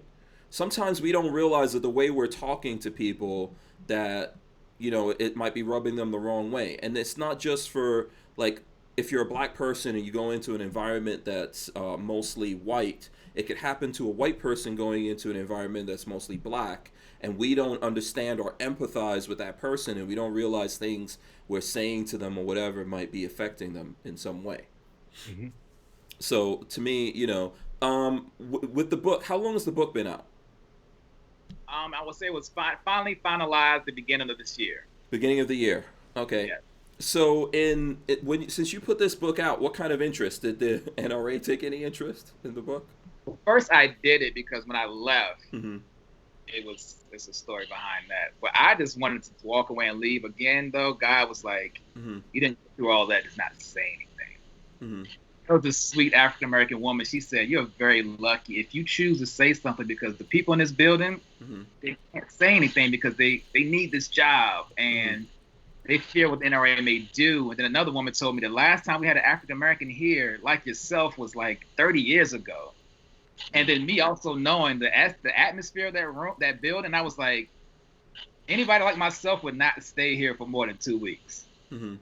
So I put that together and I said, I'm just going to simply say something. I had no intentions on attacking the NRA or putting You didn't have an NDA or anything like that they made you sign, right? No, I actually had my lawyer contact them and let them know I will no longer be returning to work. Okay. And if anyone had anything to say, then they go through him. Yeah. Was there something big that happened and you decided, hey, I'm not going back here anymore? Well, as the NRA, as people say, the NRA started the fall, a lot of stuff happened. They were letting people go, good people go. And there was a lot of stuff coming at me aggressively. And I was just not, you can't make me, God's behind me, I'm not moving, I'm judging. But then it got, life, thing, the bullet and everything. So I was like, I'm leaving, but I'm not going to be bullied out of here, I'm at least say something because I believe that's possibly part of my purpose. So I just simply shared my story and I left it alone. Yeah. There's going to be other people writing books from what I hear. There's other books coming out. Yeah. Yeah. Can you tell us the story that happened with someone shooting? I'm assuming someone shot your tire. No, that's the crazy part. I did it on purpose. That's attention getter. There's a lot of attention getter titles in the book. Okay. So you hear someone say there's a bullet in my tire, you're like, can't put a bullet in a person's tire. Right, yeah. Okay, so what does that mean then? So the movie Black Panther came out. I used to park my car in the same spot every time. But when I got in my car this evening, I was driving and I felt unsafe. This is just, the tire is making like it's about to explode. Pulled over and there was a shell put in my tire, pierced my tire, and then the bullet is pressed in the tire as well. And I was like, again, I always do this. I don't automatically go towards Okay. something that's on purpose. This is a racist move. I'm being logical about it. But they told me, man, they took it out, and this bullet was purposely made for my tire to roll over it and to catch it and etc. But I took it to human resources. So wait. So you pulled over and your tire was cut and a bullet inserted in it? It wasn't. It did. It yes. A bullet shell was inserted in it. A shell, and then you also yeah. Let me say that a shell casing. Let's be specific before gun guys start getting crazy. Shell casing inserted in it, but the bullet itself was in there or not in there? It was. The tire has grooves. Right. So that was a bullet. The bullet part was in the groove. Oh, on the outside. On the outside. On the outside. Okay. Did you call the cops or something? No, I was safe. Mm-hmm. I said, okay, how did this happen? I don't have all the evidence to call the cops and said someone did something. This is just me rolling for a shell. Mm-hmm. So I went to my job the next day, and I was thinking, whoever did it, I'm not gonna let them keep doing it every day. And that tire cost $200. I was like, I'm not gonna pay $200 every day. Mm-hmm. I took it to them, and they made me to believe that it was a maintenance issue. What does that mean? Yeah, they was like, we believe it's a maintenance issue. Maybe you just rolled over a shell in the parking garage. And I was like, they got the range. They got the range on the top floor of the parking garage, and then they got shell casings falling down. Is that what they're saying? How does that? What? I've been there for 4 years. I was like, okay, we're gonna play. So I said, okay, let's play the money. I said, okay, if it's a maintenance issue, I need the $200 for my tire. Do you guys at least take care of your employees? Who runs over something that the maintenance people didn't take care of? Maintenance told me we're not reimbursing you for your tire. Okay. So Red Bear is asking if you ran over a bullet. Was that a common thing? Did that ever happen to other people? Not that I know of. Okay. All right. So after that incident, you decided that was it for you? No, I started to park on the other side of the garage of the building to prove that if it happened again, this is a big coincidence. And also the coincidence was, like I said, I just put a Black Panther license plate on my car. Oh, okay. Before this. Okay. So I was gathering evidence. So this was the movie Black Panther license plate, or okay. Yes, the movie. Okay. All right. So what? You mean just like you had this in your window, or? No, on the license plate. It goes around the license plate. Oh, okay. So the frame, the license frame. plate frame. Okay, it was Black Panther. Okay. All right. So it sounds like you have an affinity for the Black Panthers, right? I was big fan of the movie, yeah. Yeah, of the movie, but also of Black Panthers themselves, right? As the movement or the organization? Yes. Yeah. Was that a problem over there, or? Honestly, I'm very smart. I didn't carry that around the building. I also realized no one's going to be a fan of me if I did that. And I couldn't take on the whole building. So when the movie Black Panther came out, I was educated, and I was like, I love it. This will be a neutral ground, because there's people putting up Star Wars stuff. They're putting up Harry Potter. Oh, in the office? Yeah. Okay. Why can't I love my superhero? So I bought the pop stuff. I bought everything. I put it around my office. Right. Yeah. And Mhm. daring someone not to start trouble, but I wanted to educate people on stuff that was an issue that I was having trouble explaining. But people just turned away. They didn't want to discuss the movie. No one said they want to go see it. Yeah, I think within the gun community, maybe there's people that don't like that movie for some reason. There's some SJW stuff in there, like every other Marvel thing. Overall, I don't know. What was your take on the movie? Let's sidetrack here for a little bit. What's your take on that movie? Me or him? Let's start with Deshawn, since he's the guest. Yeah, let's start with him. Yeah. I'm a huge fan. I don't know where to start. Yeah. That was a historical movie. Right. I loved it because of the culture. It was educating. I can go all day about that movie. Was there a message or something like that? Because everyone's going to see art. Everyone interprets art differently. So I'm sure my interpretation is going to be different from yours. But what was it in that movie that really stood out? Other than, it was cool. I think it was cool to see like the Marvel world, and here's this, African nation. I enjoy movies that have a lot of, beautiful black people in it. That's awesome. Right? To me, it was like a modern day Coming to America, since we haven't gotten Coming to America 2. Huh? Still waiting on that one. Too. Yeah. That got delayed, I think, with COVID-19. Yeah. So what was your take? Was it two things? It was a great movie first. Mm-hmm. Outside of getting really in depth into the education part that they were really, throwing in there, because there was pictures of the bad guy. I like the bad guy and the good guy because they were just educating people. Like he had Huey Newton and the Black Panthers in his room when he was on stateside, and the stuff he was saying was stuff that I learned in my HBCU. And then you had the African culture. Like everything was really educating. I'm big on education. Yeah. That was something that I was struggling with while I was at the building, So I love the movie because it was like, I no longer have to struggle with educating people about my culture. We can do this in a fun way, in a neutral way, in a respectful way. Because that's what I was doing. I was getting educated about their culture. I had the opportunity to share. You wanted to reciprocate that, yeah. What was your take on it, Rolando? The movie? Did you like it or not like it? No, I did like it. It was one of my. I think it's one of the better MCU movies, and I think the best MCU movies are the ones that try to get political and have other messages underneath them. Because a lot of people talk about the MCU throwing SJW stuff, but the more that you think about it, I think it actually is. It's a really good social commentary when you take it all in. I think what I really like is that Wakanda, to me, actually, obviously, I'm not black. Or I'm not. I don't have any African. Well, maybe I do with Puerto Rico. There's a lot of mixed race in Puerto Rico. Sure. Yeah. So we all have. They say that there's African, Spaniard, and obviously Native American there. But anyway, so I don't see it from that perspective. But I thought it was interesting to see Wakanda. I almost feel like Wakanda behaves like how a lot of conservatives behave. So in the beginning of the movie, Wakanda's like, we're independent. We do our own thing. We secure our borders, we hide from the world, and we portray ourselves this way. And it's not that they're better than everybody else, but they feel like we did our own thing here and we're protecting our own tribe. And that's what we're about. We're about Wakanda. We're not worried about anybody else that's anywhere in the world. And I think sometimes that's how conservatives are, where it's like we're very independent. Like if I can do it, then you can do it.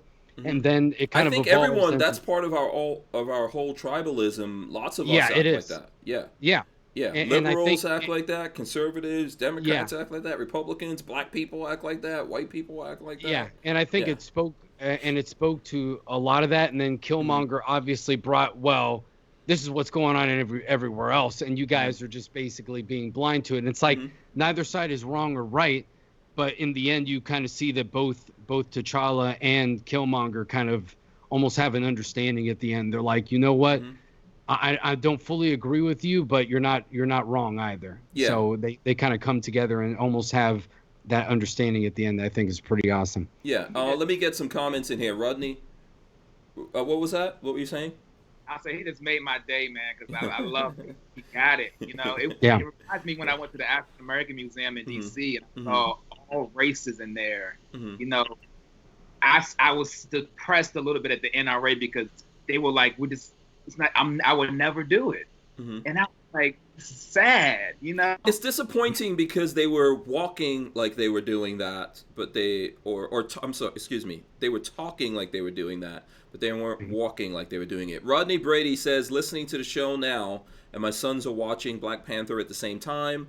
Chris Bullis says, you don't have to be black to like Black Panther. So there you go. Can I tell you guys? My take on that movie? It's somewhere in there with you guys. You can tell me. So I did enjoy the movie. Like I said, I do actually enjoy seeing. For me, like for example, Angela Bassett. First of all, I don't care if she's in there for like 10 seconds. I'm always happy to see Angela Bassett. That's me personally. Personal thing. But. So outside of like seeing all these beautiful black people and seeing all this a completely different culture and everything, I think that one of the things, and it's interpretive, right? And I think when you look at it, to think that there was this nation that had all of this power and technology. So this is a movie based on a comic book, and they made up a lot of this stuff lately. Wasn't necessarily in the comic book series, but they're talking about, here's this nation that kind of like stood back and hid, like you were saying, Rolando, while all these things were happening. They even show it in the beginning of the movie. They were in Nigeria, and they were showing these kids getting kidnapped, and basically the policy of the country is like, let's ignore that. And then also in the beginning, you see the king's brother come all the way to America and try to fight for something, saying, hey, how come we have all this power and we're not using it for anything? Mm-hmm. And I think if you really look at that, that's kind of like what actually happened. Mm-hmm. That's kind of like what actually happened in history, even if you go back, in reality and look at, this is my opinion, if you go look at slavery, whether some people went to the shores of Africa and kidnapped black people, which is not mostly what happened. There's mostly Africans selling other Africans. The reality is Africa or those nations ignored what was happening, and they willingly let their people fall into this thing. And we shouldn't forget that in history, right? Slavery to me is the most horrible thing. I'm willing to die fighting slavery. But we shouldn't forget that there were people who stood back, and that was kind of the theme through the whole thing, where they were trying to say, maybe we shouldn't step back. Maybe we should actually step up and do something about this instead of trying to like stand in the background and fight for things. I do get the all the things that people are like, hey, this is SJW stuff in there. But there were some weird things. Like you saw, for example, there were a few white people in the movie, and they kind of went through some racism from the flip side. Right? Or some prejudice, right? You saw that. So when I look at a movie, I always think, hey, was this more complicated? Did it have layers? And I think if you look at that movie, you're going to see all these layers and all these things that you can like. And if anyone just shuts it down because they're like, it's based on you if you shut it down.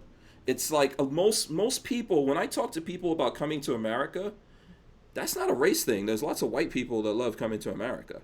Yeah. Oh my God, Coming to America is amazing. That's an American movie. That's a classic American movie. If you think, I don't know what's going on. My camera's just tripping right now. It's freaking out tonight.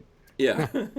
But that's a classic American movie. And I don't know if Black Panther is going to be that in the long run, but I really do think that that's what they were going for. And I'm really not surprised that the movie made so much money. Marvel has made, like, their movies are usually big, but that doesn't really... That kind of thing that happened there doesn't happen often. But you basically proved to me that what I was thinking, I know I'm black, but I was like, this is a great American film. And you interpret it however who you are, no matter what your race is. It's a great movie for kids, and it's also a great movie for adults. So to me, overall, I was like, this is a great film. Yeah. Yeah. It's unfortunate that that we lost Black Panther, Chadwick Boseman recently. I really think that guy was a good actor, and I think he was starting to come into that like Denzel Washington kind of stride. Well, and you can see how look at the roles that he chose too. He was deliberate about what he chose. He chose Jackie Robinson, Thurgood Marshall, transcending characters, amazing historical characters, amazing Black Americans in history, and that's what he focused on. He was trying to put work in, I think. I think he knew what was happening to him. I think they said he made like, I want to say it was like something as crazy as like 10 movies between when he found out that he had cancer. So in like 4 years, he made 10 movies. Yeah. And if I could just give you guys trivia about Black Panther. This happened to all the actors that were in, most of them that were in that movie, because I believe they shot a lot of stuff in Georgia, right? That's where Marvel does their main studios in Georgia, in Atlanta. So like that big waterfall scene, there's a lot of light involved in that scene if you see it, especially because it's there's big green screens and 3D stuff and all that. It was so much light that they were going back to their rooms and going to sleep at night and waking up and there was blood on the pillows. And they couldn't figure out why there was this blood on the pillows. Do you know why? Were their eyes bleeding or something? Their eyes were bleeding. Yeah. Wow. From the light. That's crazy. Okay, because their eyes were under so much strain, so they had to get everyone's sunglasses. You know, in order to get that movie done. So, Steve Dave says, "Do the Right Thing." Great movie. You know, I would say, you know what? I would say that too. I'm not a big fan of Spike Lee, but "Do the Right Thing" that's classic. You know, I'm not gonna argue that one. You know, and then there was a movie that Spike Lee and Denzel did. Was that Inside Man? I think that's a good. They did Malcolm X, Inside Man. Malcolm X, yeah. I'm a Spike Lee. I grew up on Spike Lee. Yeah. Spike Lee is I would call him a militant film director. Yeah. Sometimes that's a good way to say it. Right. Yeah. Sometimes the film isn't that good, but his objective is very militant. But in the process as a kid, I learned. I learned about Malcolm X. Picked up a book. I learned about stuff and Do the Right Thing. I learned about, I learned a lot about jazz and music before I even got to college and began to study music. I knew those Miles Davis and, Jelly Roll because I was watching Spike Lee films. Okay, very cool, very cool. Brian Quick says, anyone remember Denzel's movie Ricochet? Maybe not his best work, but it was entertaining. Okay, was that the movie where there was a guy that had like a demon or evil spirit moving through him every time he touched someone? Or is that... let's see. I don't know. That might be the... I remember that. But I remember the film, but I didn't know that was a Spike Lee film. I have to look. No, I don't think that was a Spike Lee film. I don't think so either. That might have been like Michael Mann or something like that. John Lithgow, Ice-T was in it, Kevin Pollak. What was the premise of the of Ricochet? Because film details a struggle between an LA district attorney and a vengeful criminal who he arrested when he was a cop. Yes, and that but did this criminal have some kind of, I don't know. I think for some reason in my brain, I feel like there was some kind of, I like the sci-fi stuff that has like, some occult type things in there. I'm into that. Like I was a fan of Doctor Strange. Those, if you ask me the comic books I read as a kid, I read Doctor Strange. Some Spider-Man. That was my thing. And then Sergeant Rock, which a lot of Americans don't know, but it was about American GI. You know what that is, Sergeant Rock? No, I hadn't heard of him. No, you never heard of that? I know what I can't get right now. I also read this thing called Tintin that I know you guys have never heard of. Adventures of Tintin? Yeah, we know that one. Yeah. Yeah, we know Tintin, man. Yeah. Tintin was like Johnny Quest from like the 1930s, basically. I had all of those books. My family had like all of that. Did you like the more modern one? I thought it was pretty good. It was good because it was the artwork was very was very close to what happened. Yeah, I did like it, but I liked it because I was a fan. I was just like I was reading those books when I was like maybe 8 years old or something like that, or younger than that. So really fan. We got sidetracked into movies. You bring up Black Panther, I'm gonna keep rolling. Yeah, it's too bad. It's too bad. What do you think they should do for Black Panther 2? I saw Noir said that they should do a tribute, obviously, to T'Challa, right? Yeah, they shouldn't recast him. I think T'Challa has to basically pass away in the MCU or move on too. Yeah. And then maybe they can make his sister carry the torch. Well, yeah, I think Noir was saying they should make Killmonger. I actually, in that movie, I thought about that too. I like the actor that played Killmonger. What's his name? Michael B. Jordan. Michael B. Jordan, right? Yeah. I think he did a good job in there playing the bad guy. It's always tougher to play the bad guy in a movie than play the good guy. Mm-hmm. That's easy. But he was. I was feeling the bad guy. Yeah. Well, especially in those one-shot movies, because usually the origin movie, it has like a throwaway bad guy, and it's like not a big deal because especially in the MCU, they're trying to set up, everything to culminate into Thanos. So sometimes you don't even know like who the heck did he fight in this movie. Yeah, but Killmonger, and Chadwick I think, is one of the did a few good guys job that, as a good guy, but basically you just have to be handsome, muscles, and smile. It's easy to be the good guy. I'm just saying. I think there are a lot of talented, like you said, up and coming Denzels. I would be okay. I mean, they do it with Superman and all the other superheroes. I would actually be okay to keep it going for our children in the future. I would be okay with them fighting. It has to be.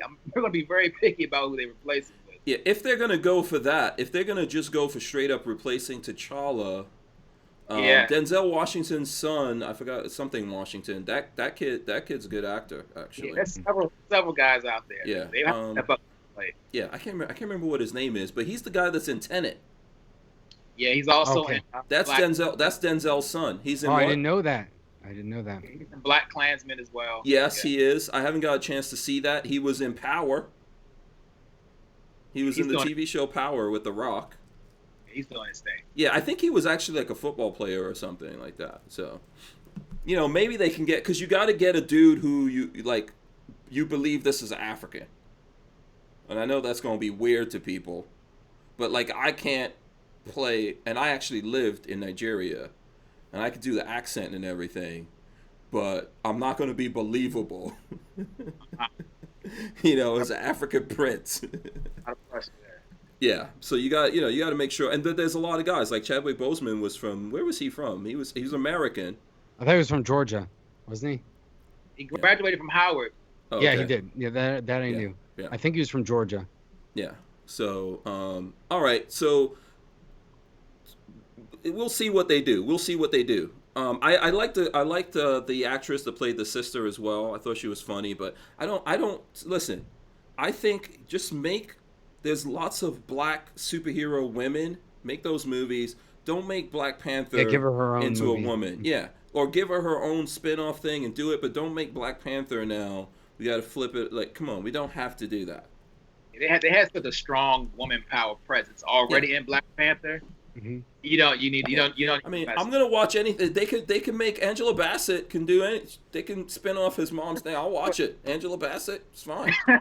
I know you're gonna say that, but you gotta. Just go that direction. Let's see what the mom did. You're definitely gonna watch it if nobody else shows up. There you go. My wife was saying in the chat, she's like, the MCU doesn't care about replacing people with people who look similar. Look what they did to Rhodey. Yeah, because they replaced Rhodey from Iron Man 1 and 2. Yeah. With Don Cheadle. Yeah. Okay. Scorched Earth Firearms is saying Denzel's son was not in Power. You're about to lose your black card. Okay.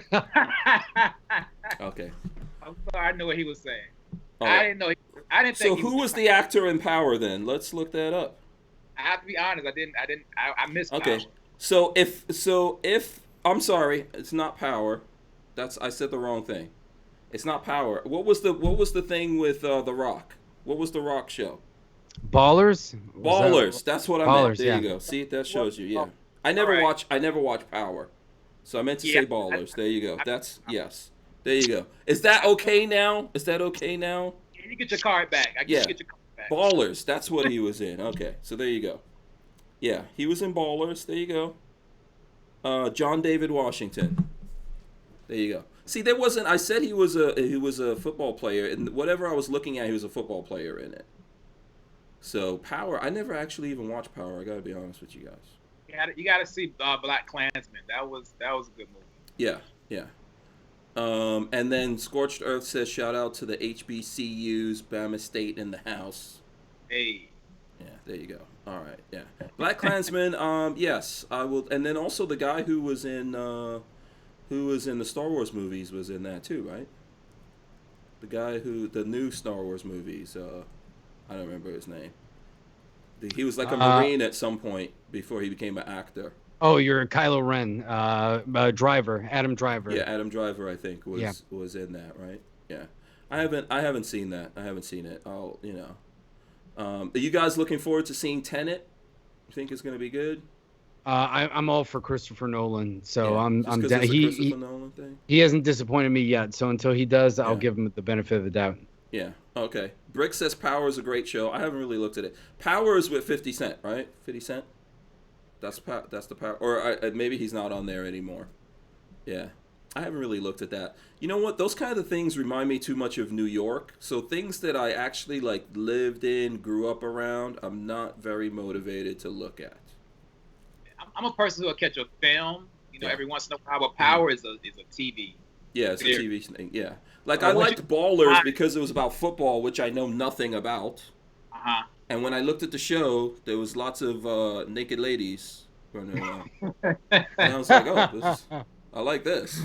So Yeah. I don't know if Power has that I might be convinced to actually my look at gosh. it. But I really don't need to see some drug dealing dudes in New York City when I grew up in the middle of that. Need to see. I just need to see some shadow flying behind you, and Lola throws something across the room. Oh, Lola knows my motivations. She knows exactly why I do But what I Angela do. Bassett in Power on that Huh? episode. What? Angela Bassett gonna show up in Power one of these episodes. Oh, if Angela, you just you're just messing with me. She was not actually in that, right? Yeah. If Angela Bassett was in Power, yeah. I try to go through what is this? There's a sci-fi TV show that Angela Bassett was in. It was like a horror sci-fi show. I think she's playing the cop in the last TV show I seen her. Yeah, there was this show where it was all about like voodoo and stuff like that. It had to do. Angela Bassett was in some of them, but I didn't really look at it because I was trying to look through the things. I was like, I tried to start at one. And I was like, I don't see Angela Bassett. So this, and I'm trying to like skip through it. I was like, okay, I don't see Angela Bassett in this. I'm not looking at it. Someone will say it out here what that is. It's like some kind of show about demons and that kind of thing, which always seems interesting to me. And I'll just tell you guys why it seems interesting to me. I believe in the real world, all those things exist. Not like there's not really werewolves, but there's people who look like they're normal people, and then they could flip on you.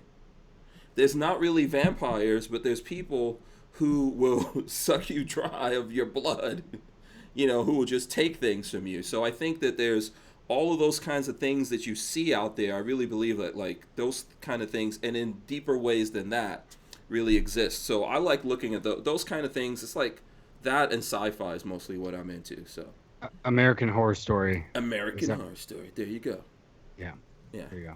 Yeah. I'm gonna find the list of the episodes that only have Angela Bassett in it. If you go on the IMDb, Then it I will shows look at you it, yeah. if it shows you exactly the episodes that she was My in. camera is just acting really crazy. I have no idea why my camera's acting crazy. Okay. It might be your bandwidth, because I know Skype gets really weird if your internet connection's fuzzy. It'll resize your window. I don't know what's going on with my camera. It's flipping out. Okay, so listen, everyone out there, smash the thumbs ups. Let's get back to what we were talking. We're talking about the book, Black Behind the NRA. What is the meaning of the title of this? Oh yeah, let's show it. Hold on a second. I got to get this for the thumbnail right there. Boom. Well, you got to try to get your face and that in there at the same time. I figure my face is on the thing. Over. Yeah. Did you take the photos in here? I know, I don't know if that's. I know you're a photographer, but Yeah, I am a photographer, but is a great guy in Norfolk, Virginia. If I had to get anyone, he was the one. He knows like Gordon Parks. We're both inspired by Gordon Parks. So that was the guy. I told him what I needed, the compositions, and we got it done in one day. Yeah. Okay. Very cool. Rolando, did you have some questions here that you wanted to get into that we maybe missed? No, not yet. I think so far I'm more curious to see where Deshawn goes and how he took the experience. Yeah. So how he took it and is using it positively now. Yeah. Because obviously that could really turn a lot of people off, and it's think so. unfortunate that you had to go through that. Yeah. Are you a gun owner now? Oh yeah. Okay. Oh yeah. All right. So do you want to can we talk about some guns? Oh yeah. We want to talk about some. We can't show any guns here. Just a warning. No, I'm not gonna like pull in. Yeah, YouTube's all over us. But so what kind of guns? Don't pay too much attention to me then. Okay. What kind of what kind of guns are you into? Three things. I'm an expert with the rifle. Handguns. I like recoil. I like a gun with recoil. Okay. When it comes to what do you like? You're talking about revolvers. What's your handgun kind of handgun? 45. My favorite. Oh really? Yeah. Okay. That's interesting. Okay. 45. All right. So like, are we talking? What's your 45 that you like? Are you a Glock guy? Are you HK? Huh? Not a Glock guy. I'm not a Glock guy. No, you're not a Glock guy. Okay. All right. Okay, that's respected. Some people will like that. Some people will hate that. So what is there a company that you're into? Go ahead, Rolando. No, I was like, I feel like there's a thing that dudes that grew up in like the early 2000s, I don't know what it was. Like all my friends that grew up in that era, everybody bought 45s. 45 was still a thing in like the early 2000s. It's kind of old and school, like, yeah. So I remember everybody, it was like in the early 2000s, what'd you get? It was like XD 45 or a Glock chambered in 45 or an MMP chambered in 45 or an HK in 40. That's what everybody had. And then finally 9 started catching up in like the 2010s and stuff. And everybody's like, okay, 9's cool. Yeah. KDP, knockdown power. Is that what you... Yeah, that's how it always was. Is that what you're into, Deshawn? Yeah, I've unfortunately I've seen the 9mm. You know, me and my mom bought it. Well, you know, the big guy coming at you. I've seen guys eat a 9mm. He's still coming at you. I want something that's gonna, you know. Knockdown power. Yeah. Got to go to the 10 now. 10mm. Yeah, baby. 10mm. Yeah. Just got to get a 50. You know. This is why in the movies you see these like Desert Eagles in the movies. Is the most impractical gun ever. I like them. I would like to own a Desert Eagle. I'm not gonna front to anybody. Okay. I would like to own a Desert Eagle. And then I found out something about Desert Eagles. If you get one, so let's say you get one and it's, you know, like a 50 or something like that, right? You can actually, there's things that they sell and you can make that into different calibers. So they sell like the upper, basic, almost like an upper? Yeah. They, you know, they have kits. Like I remember, I think I did a video about this way back when I actually went to their booth at SHOT Show. And they're like, yeah, if you have 50 AE or something like that, you could go down to this, you could do this, you could do that. And I was like, oh, you don't even have to buy a whole gun all over again. So I might be wrong, but people out there can correct me if I am. You know, I'm guessing Scorched Earth Firearms is going to have something to say. I would lose my black card and my gun guy card. if that's not true. Rain says, nice picture on that book. That looks like he was living in the roaring 20s. Gosh, you really need one with Tommy Black with a Tommy gun. Oh yeah, that would be cool. Yeah, old school. He brought this up because I'm big on the history, you know, of African American culture in reference to the Second Amendment. And you know, I watched the movie Wood. I'm a big church guy, so yes, that is the essence that I wanted you to feel when I shot that picture. Rosewood is not too far from here. Let's see. We're gonna see some pictures in there. Okay, hold on. Let me lock it on you. Go ahead. I think you can see that. Okay. Oh, you do have. What is that you have there? It's me holding a rifle. I'm wearing suspenders, and I had it in front of a flag.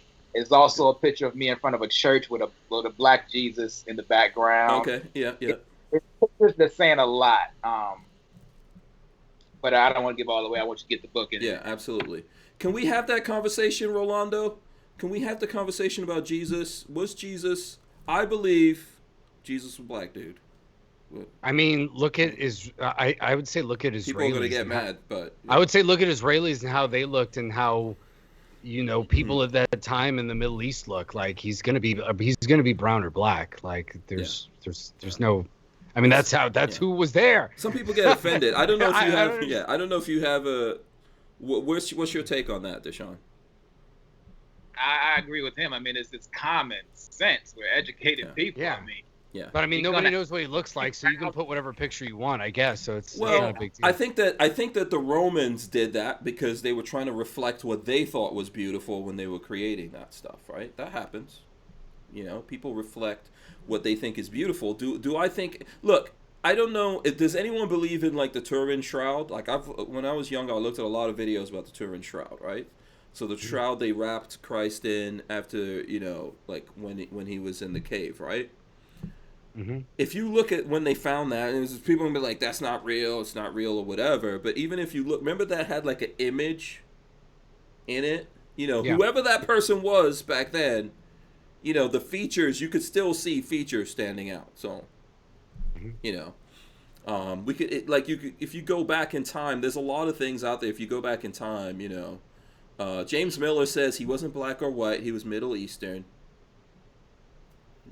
I was just watching, it's funny, Joe and I started watching a documentary on the Roman Empire that the BBC made. And one of the episodes we watched yesterday was about, gosh, I forgot, Titus and his father. And they basically, you know, fought the war against Judea. So Israel, what Israel was called back in the day, and how they fought against Jerusalem. And eventually, you know, the reward was that the father became the emperor of Rome, since he was their most successful general. And they portrayed all the Jews, because it was before Islam. Islam showed up at like 800 AD or something like that. So this was like in 60 AD or 70.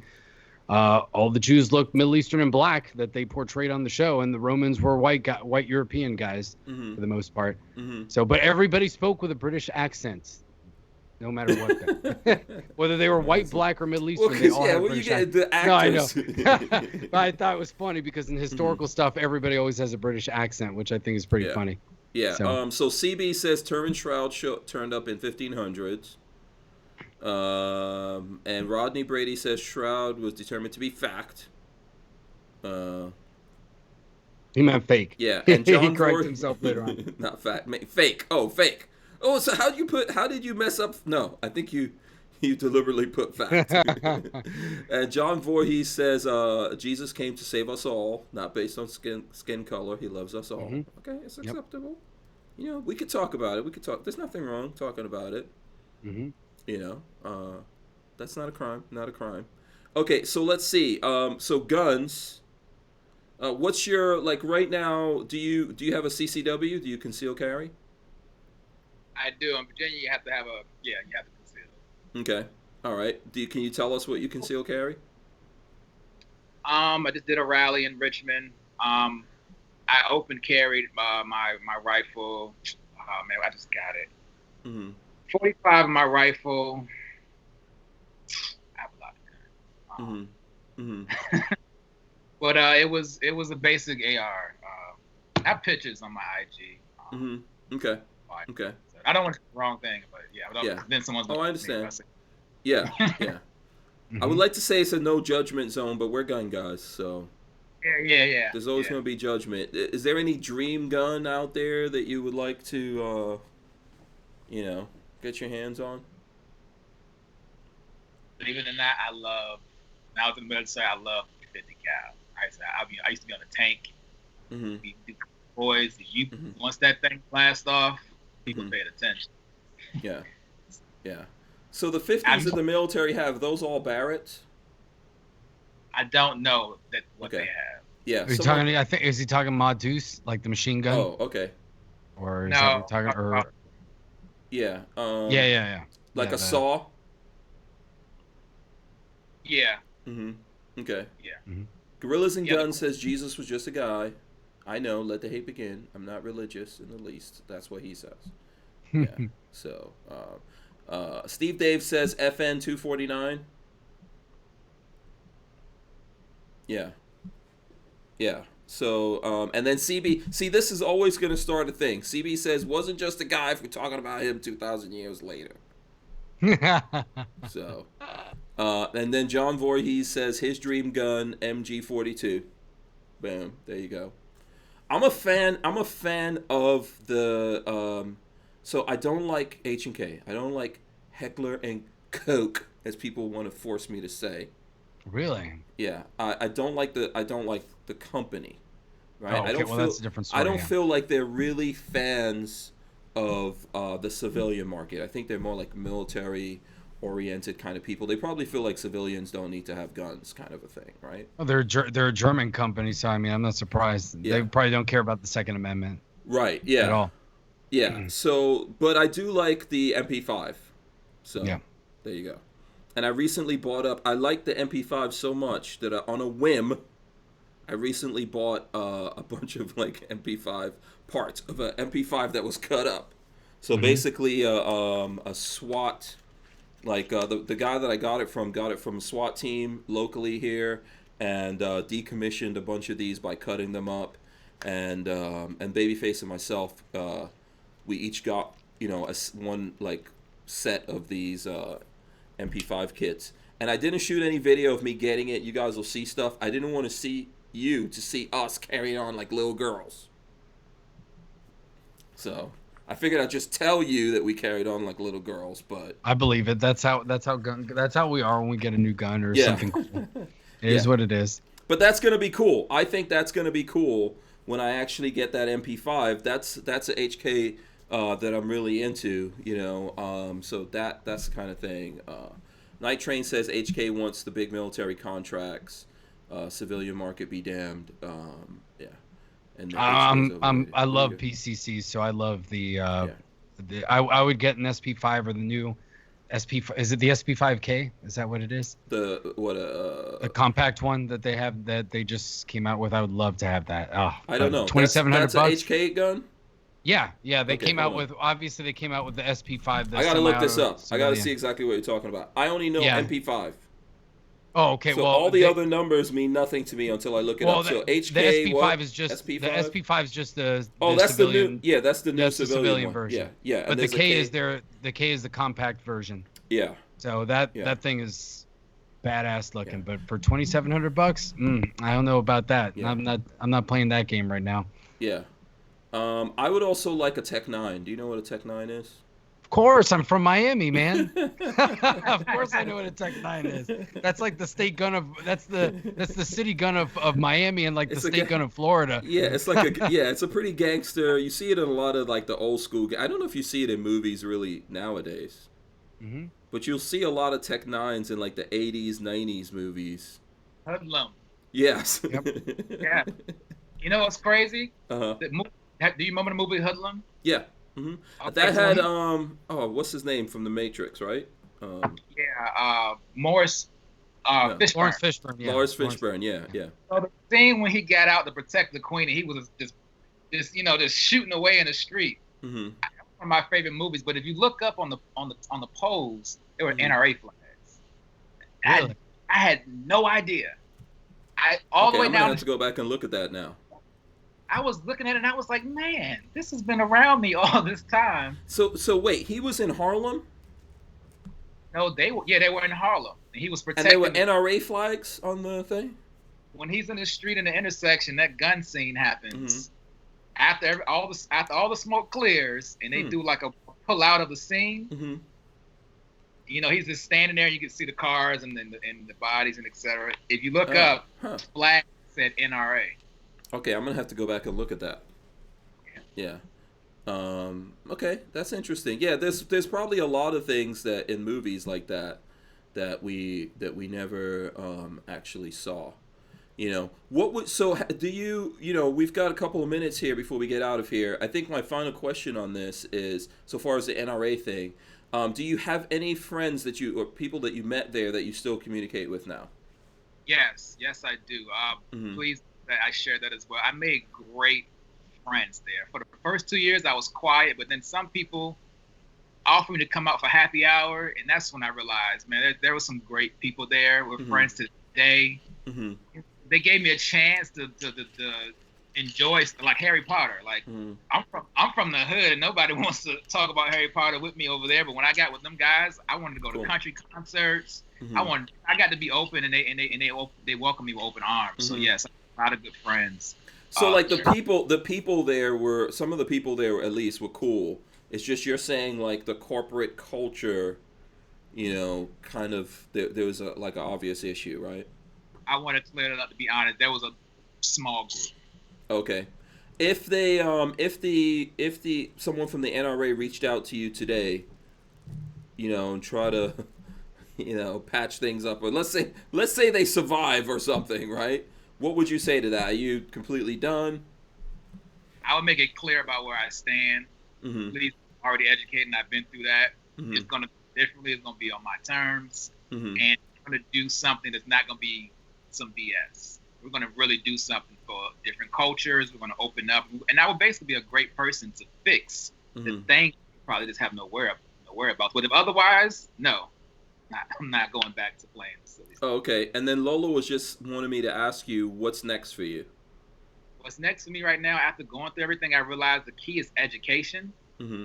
Picking up with other people like you guys and yourselves, and creating ways to also, you know, stand on the Second Amendment and fix a lot of problems that we have in this field. Mm-hmm. I'm very open, very educated, and ready to help out whoever wants to help in hand. Just getting started. Yeah, I agree with that. And I think, like, listen, this is the thing I want everyone to know about the NRA. I mean, not the NRA. I don't want you guys could. No, I don't. I don't have anything to tell you about that other than what I've said. Second Amendment. This is what I want you guys to realize. It doesn't belong to any one American group or culture or anything like that. The Second Amendment's in the Constitution. It's an American thing. But the whole idea of it is that everyone's born with the right to defend themselves, right? Mm-hmm. And that's so all of us should take ownership over that. Definitely. That's what I would like to encourage people out there to do. There's all these problems and things. The number one way you fix that, you go in, you take ownership over it. Not necessarily like the NRA. Take ownership over this idea and get out there and do it in your own way, and bring it to the people out there, or your people, or whatever. There's that saying, charity begins at home, and I think that it's the same thing with the Second Amendment. Starts with you, grows out from there. Rolando, was there something you wanted to ask before we get out of here? Like, you got? No, I definitely want to follow Deshawn and see how you grow from here. I think it's great to hear your perspective and to have more people in the community. And I think you're going to see that there's a lot of people that are really receptive to it. I think, my wife and I started doing this a year ago, and we've just been floored by, how positive it's been. Every group has its, every enthusiast group or fan group. You're going to have the fanboys out there that talk garbage and that are like elitist or things like that. But I think as far as the advocacy side, you're going to see a lot of support, and in the creator side too. I think it's a family, and you start running into the same people over and over again. So you find out pretty quick who the good people are. Absolutely. I would like to add on and honor what he just said. When I hear people say that at this moment where I am, I was drowning for 4 years. So to hear someone to reach out, I promise you, anyone that reaches out to me, I'm going to follow you back. I'm going to like your pictures on Instagram. It means a lot to me, basically. Yeah. I'm not faking this. Like, can I plug my IG really fast? Yeah, absolutely. Tell me your IGs right now, and I will throw them up on the screen because I could do that. I've got my phone connected. So what's your IGs? It's Black Behind NRA. Very easy. Okay, Black Behind NRA. Okay, so here, I'll show that here on the screen for you guys. So this is the first one. I'm going to follow it. I'm following. What's the other one? So this is for the book, right? This is all relative to the book. Okay, and then what's your other one? Is that's the only one I'm using at the moment. Oh, okay, okay. The second one is Best Photography Worldwide. Best Photography Worldwide? Okay. Is that, like, open to... Okay, is it, like... It looks like it's a private account. Yeah, that one's private at the moment. Okay. I'm going to follow you on there. I'm going to follow you. But, yeah, I don't know if you... I just followed you. Yeah, I don't know if you necessarily want everyone following you on there because you made it... You made it private or whatever, but only difference is Black Behind NRA is where you can purchase the book. So I figured today that's when people can go in reference to the book. But if it's photography as well, you can follow me there also. Absolutely. Okay, so we just went in there and did that. I'm gonna give you the final word before we get out of here. I do want to thank Rolando, Puerto Rican Pistolero. Everyone, stay right there. I'm gonna run in the end, and I'm gonna give you the final word. I want to invite you guys to subscribe here to the channel, smash the thumbs ups, ring the bell so you can be notified every time we go live. We're going to rip out the audio, put it up on iTunes, and every other place that you get your audio podcasts. Okay, Deshawn, can you tell the folks out there, what's your last words here, your last thoughts? Deshawn Bowser. My IG is Black Behind NRA. The book, you can Google it on your phone or on your computer. Again, it's very simple. Black Behind NRA. I believe that everyone has the right to the Second Amendment. And again, my arms are open and looking very forward to supporting this cause. Absolutely. Okay, thanks so much for coming out. Rolando, Deshawn, thank you guys. Thanks to you guys for sticking in, hanging out here with us. We'll be back tomorrow. We'll see you all. Peace. We're out of here. Fingers. Yeah, we can do it on the way out. He's good. He's Jazz good. hands. Yeah, he remembered that. Peace.